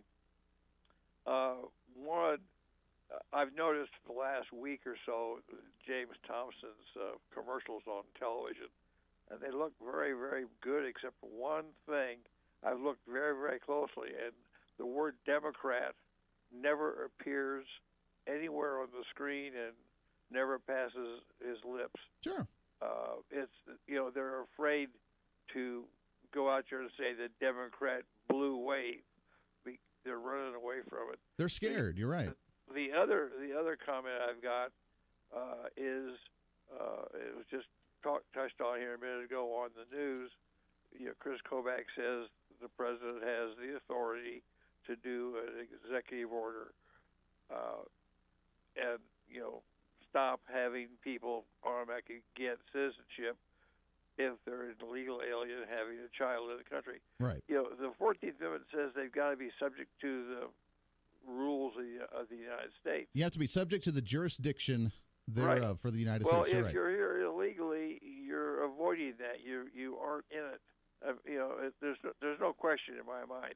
And my suggestion is when you have the interview with Secretary of State, remember the Secretary of State's the guy who issues passports. Ask him. Well, you're right. I mean, he has a huge handle on this, and you're absolutely, Jim, I appreciate that very much. And look, I'm glad that Chris Kobach is chiming in on this conversation when it comes to the 14th Amendment and to the birthright citizenship. Many conservatives, even some libertarians, upset about the executive order process. I get it, and we talked about it a little bit in the last hour, but I think it's a good move, and I think that there's more at play here than just saying, you know what, I want to do this, so I'm going to do it. That's not what he's doing. He's taking it to the Supreme Court. He's allowing the courts to actually rule on this. But you're absolutely right. You have to be part of the jurisdiction thereof. All persons born or naturalized in the U.S. and subject to the jurisdiction are citizens of the U.S.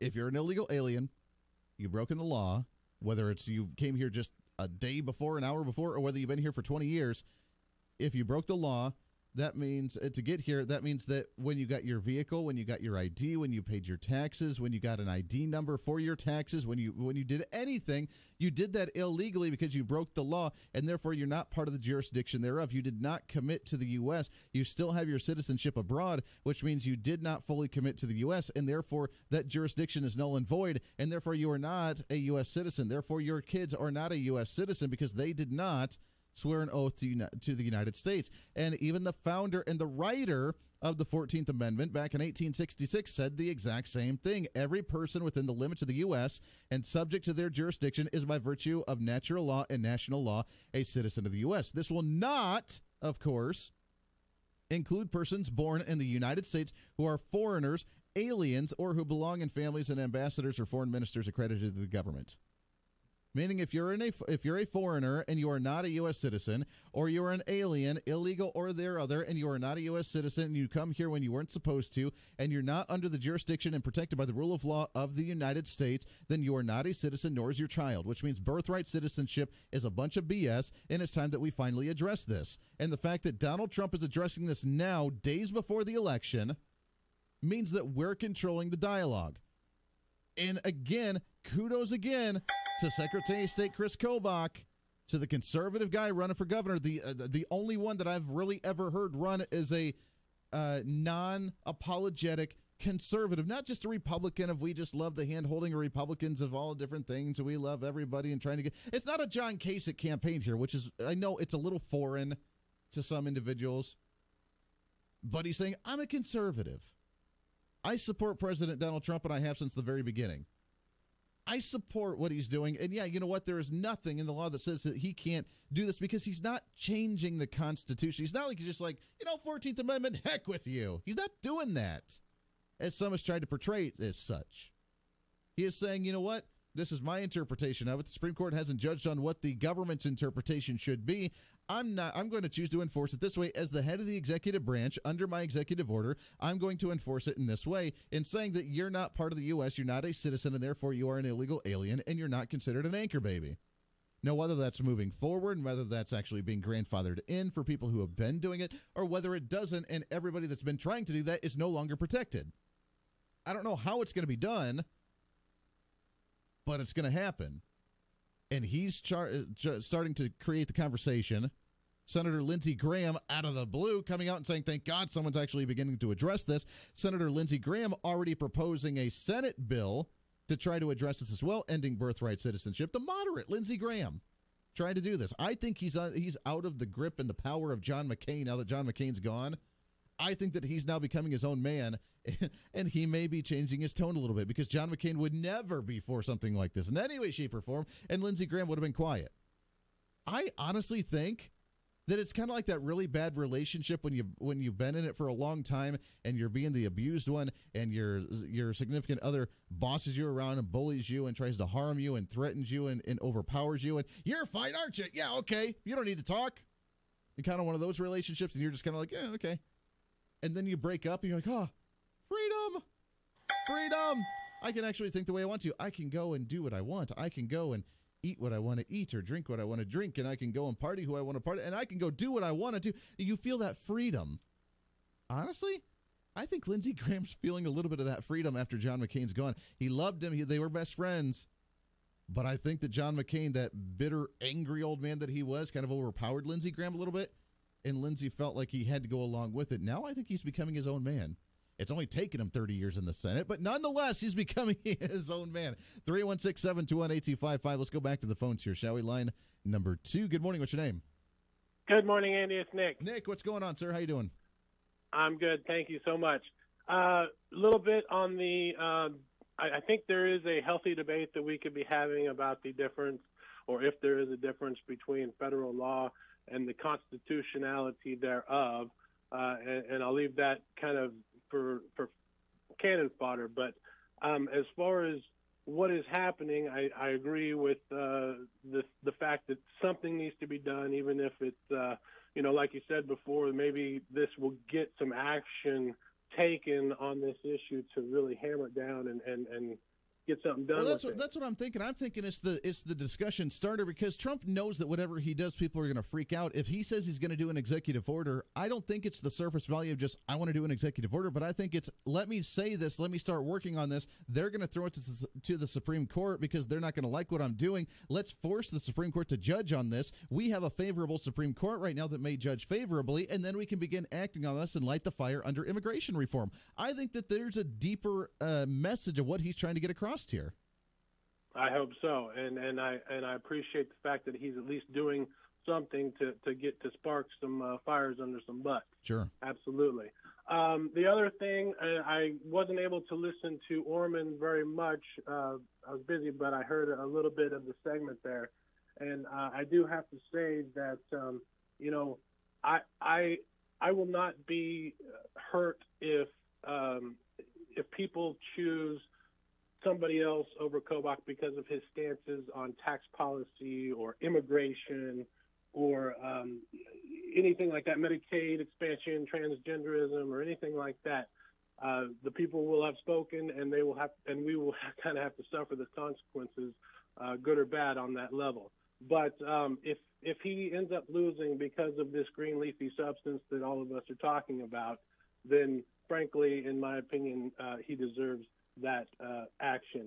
But I'm going to vote for him. I'm going to vote down the platform Republican Party line, and I hope all the Republicans do that, and we'll hopefully see him make an announcement about a constitutional amendment. God bless you, Andy. Have a good day. Hey, I love it, Nick. It's always great, my friend. Appreciate the phone call very much. Here's the thing, and I've gotten some messages, both pro and con, based on the discussion that we had with Greg Orman. Some people really liked it. Some people didn't care for it, obviously. Here's the Greg Orman's polling at 10%. Greg Orman is a fantastic, wonderful individual. John Dahl is a fantastic, wonderful individual. They're not going to win. They don't have a chance. They're polling at 10%, which means right now, realistically, if you want your vote to matter as important as it should, then it would be between a Chris Kobach or a Laura Kelly right now. And I was very fascinated by his take on the taxes. As we talked about the differences in the candidates, he had said that, well, Chris Kobach wants to cut taxes and run the state government dry, which I would disagree on that fact, just because I don't think that the government should be demanding our tax money. And he even kind of referenced that as well, that when the taxpayers give up their cash for us, then we should use it appropriately. That's fine. But why do we need to give up so much? And they should find reasons to use the money of what we give them as opposed to finding the money for the projects they want to do. And as a conservative, that's the way I view it. So I don't think it's sucking Kansas dry, but it's allowing the economy to grow at a faster rate with lower taxes and more incentives for people to come here. But then he said that Laura Kelly also wants to raise taxes. And so I asked, I said, so what's your take? What's the happy medium? What is your happy, lucky numbers for the tax rates? Because I even mentioned sales tax is really high. Property tax is really high. For one that's very focused on agriculture, the farmers are dying right now and suffering because of the crazy high property tax rates and all the land that they own that they have to pay property tax on.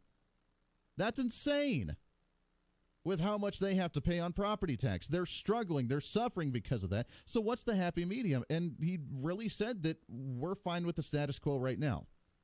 Chris Kobach wants to cut taxes. Laura Kelly wants to raise taxes. So I'm in the middle as the independent. I'm happy with the status quo of what is. Let me tell you something right now. I'm not okay with the status quo.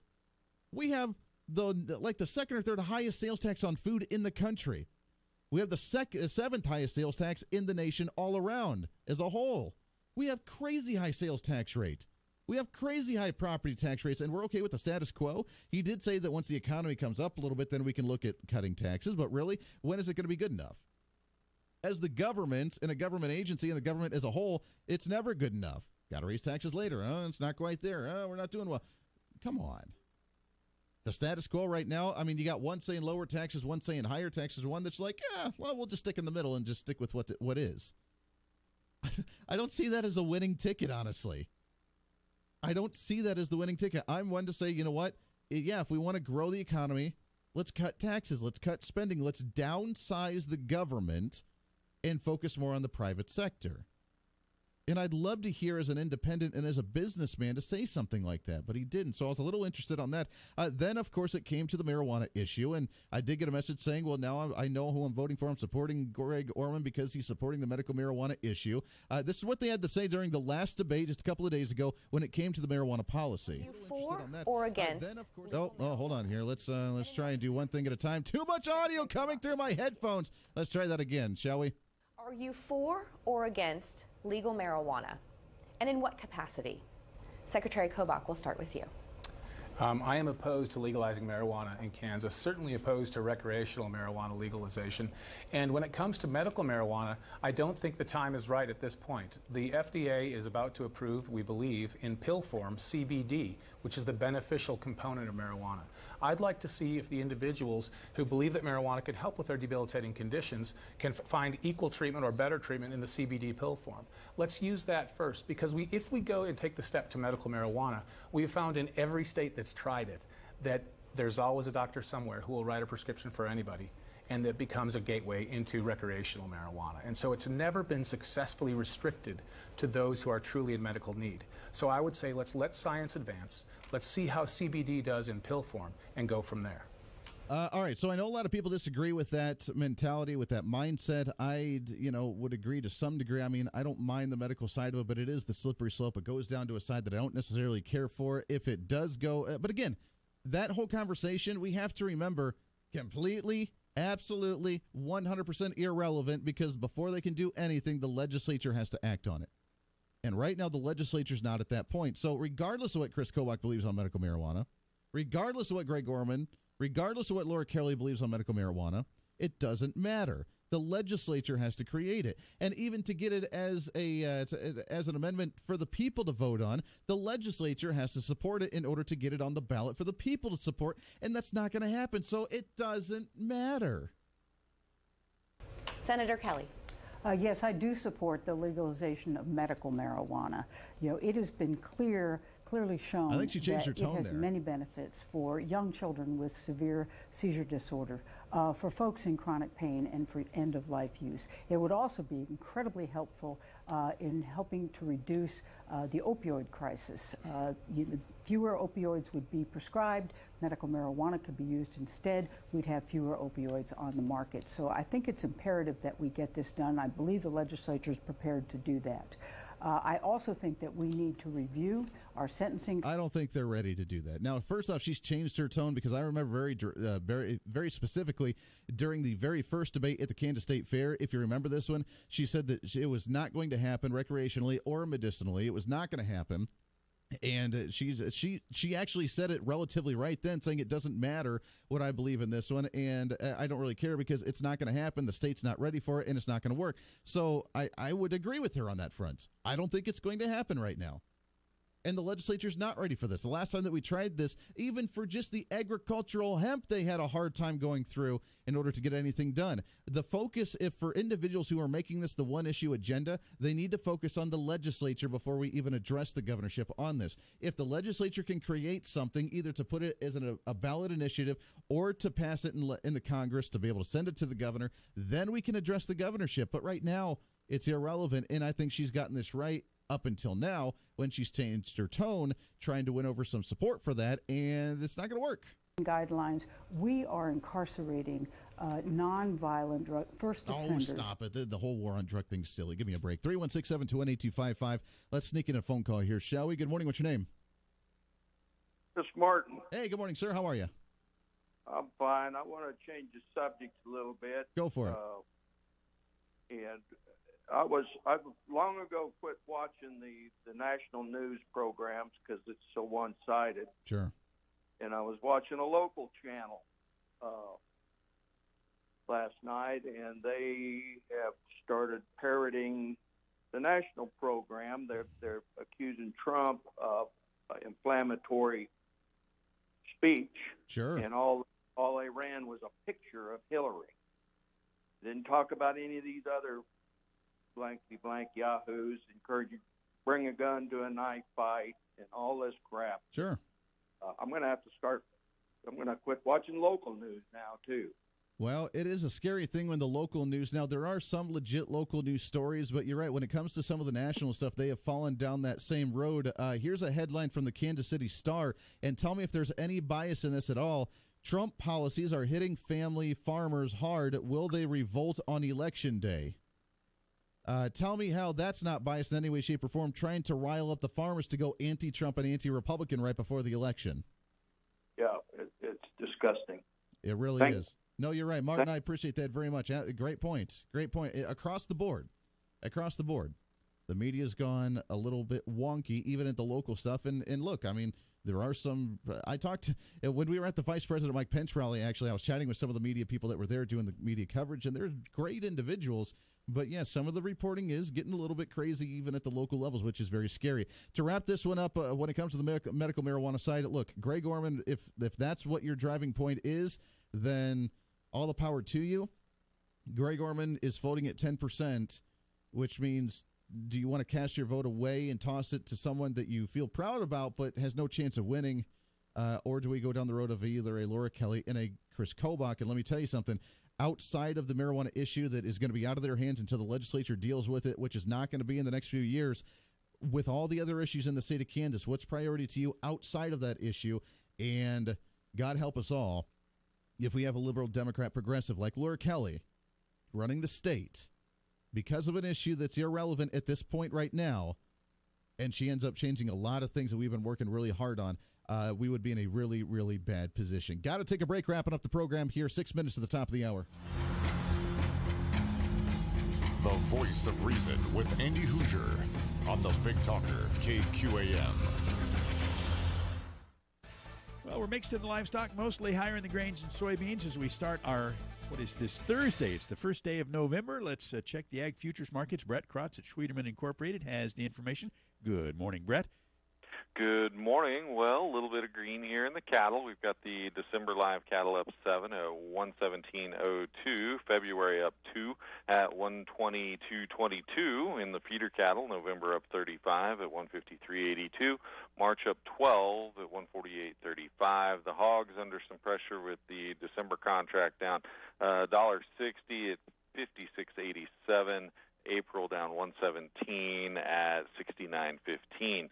Over in the grain markets, a good start in the wheat. December Kansas City wheat up 5 at 498.25. March up 4 at 522. In Chicago, the December wheat up 4.5. That's at 505. March up 3.25 at 519.25. December corn up 3/4 of a cent at 364. March up 1/4 cent at 376. November soybeans down 1 3/4 at 837.25. January down 1 1/4 at 850.5. And December oats up 3.5 at 280. December cotton up 19 points at 77.05. December crude oil down 2 cents at 65.29. December natural gas up 1 penny at 3.27.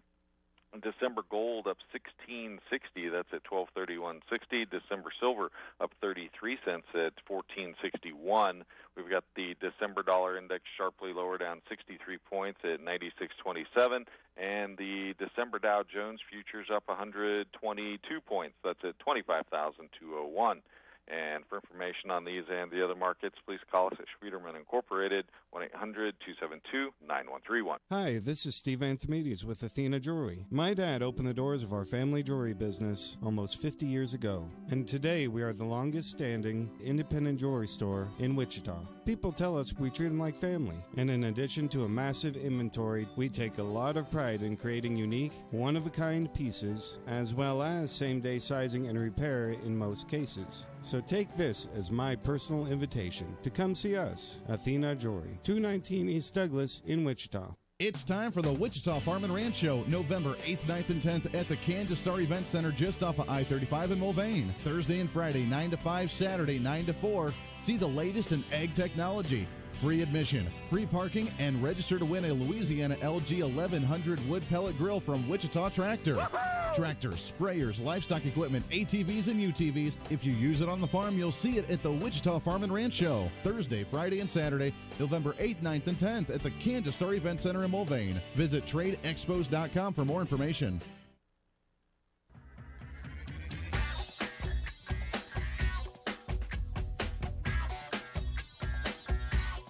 Wrapping up the program today. Can you believe it? It's all done. We got way more to talk about tomorrow. We will talk about this ag thing as they're trying to turn the farmers against Republicans and Trump. Is that going to be the desperate last state before the election to try and turn some away from conservative principles? No, I don't think so. I'm sorry, but many farmers, as frustrated as they may be with commodity prices, understand the trade war and what's happening and the benefits that may come out of that. We'll do that tomorrow, plus the latest from, we'll maybe play some more clips from the governor's race, plus your calls as well. It is a Friday tomorrow. We got a big show, plus Paul Wagoner, state representative, or at least candidate for state representative in the Hutch area, will be joining us, talk to us about that race, as Stephen Becker, the one that lost during the primary, is now doing a write-in to try and run for that seat again. Going to be kind of interesting. So that one's heating up, and that's the one that really won with, I don't know, like a 5-point margin. It was ridiculous. So we'll talk with him tomorrow on a Free-for-All Friday. Lots to get to. We'll also do our Pass It or Exit. Your phone calls throughout the show. Everybody have a wonderful pre-Friday celebration. This is The Voice of Reason. At Starseed, we realize every farmer and rancher has a passion for conservation, which is why we offer conservation seeds. This season, let Starseed assist with your CRP, buffers, waterways, roadside projects, and any wildlife project you have in mind. Starseed works closely with landowners, dealers, and government agencies to ensure the best quality seed for all of your conservation needs. Call Starseed today at 800-782-7311 or visit our website at GoStarseed.com. Jewelry Savers is rapidly approaching 50 years, serving the Wichita and South Central Kansas area. Jewelry Savers takes pride in supplying the different generations of all their sparkle needs, whether it's the best in custom jewelry designs, a collection of some of Kansas' most sought-after bridal jewelry, or quality repairs that you know are done right, in many cases with next-day turnaround. It's all the sparkle you'll ever need. Jewelry Savers at K96 and Greenwich Road. Broadcasting from the Rusty Eck Ford Studios. Rusty Eck Ford, family owned, customer friendly. This is the Big Talker, 102.5 FM and 1480 AM, KQAM, Wichita proud. It's time for your latest news from the KQAM News Center. Brought to you by MJ's Truck Repair of Mound Ridge, Kansas. Sales and service of the big rigs and trailers, plus ag diesel equipment repair on and off the farm.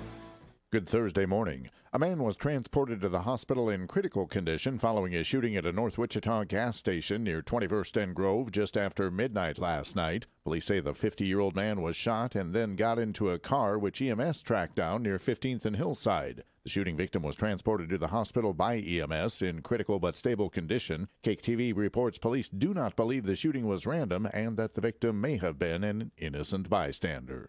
Hayesville police have identified the man killed in a weekend shooting. Authorities say 19-year-old Jalen Jacobs of Wichita was fatally shot outside a venue in Hayesville early Sunday morning following a party at that location. No one has yet been arrested, and police are asking anyone with information to contact police.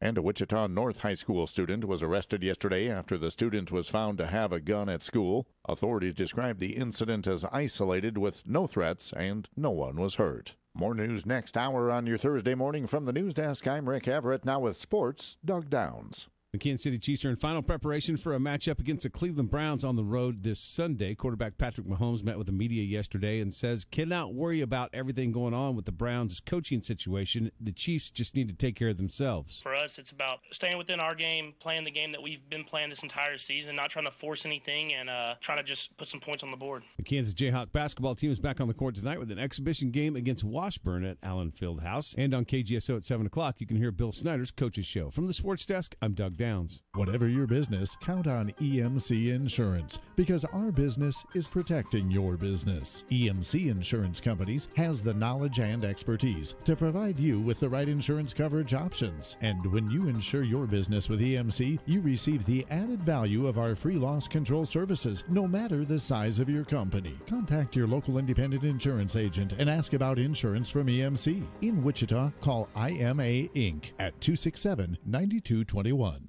As temperatures plummet, if you have ever thought of a remote starter for your vehicle, be ahead of the need with eGraphics. eGraphics is Wichita's leader in upfront pricing of remote start equipment with up to 10 different options available. Hi, this is Casey with eGraphics. We're located 2 blocks south of Douglas at 220 South Washington.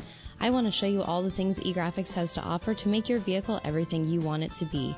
eGraphics, 220 South Washington in Wichita. Call me at 262-TINT, that's 262-8468. South Central Kansas mattress customers have confirmed what industry experts have said about Pure Talalay Bliss latex mattresses. And to find your piece of bliss in a good night's sleep, look no further than Derby Mattress at 105 South Baltimore in Derby. Pure Talalay Bliss latex mattresses outlast the memory foams, providing you with a very cool night's sleep. And right now at Derby Mattress, buy any Pure Talalay Bliss latex mattress and get a free basic adjustable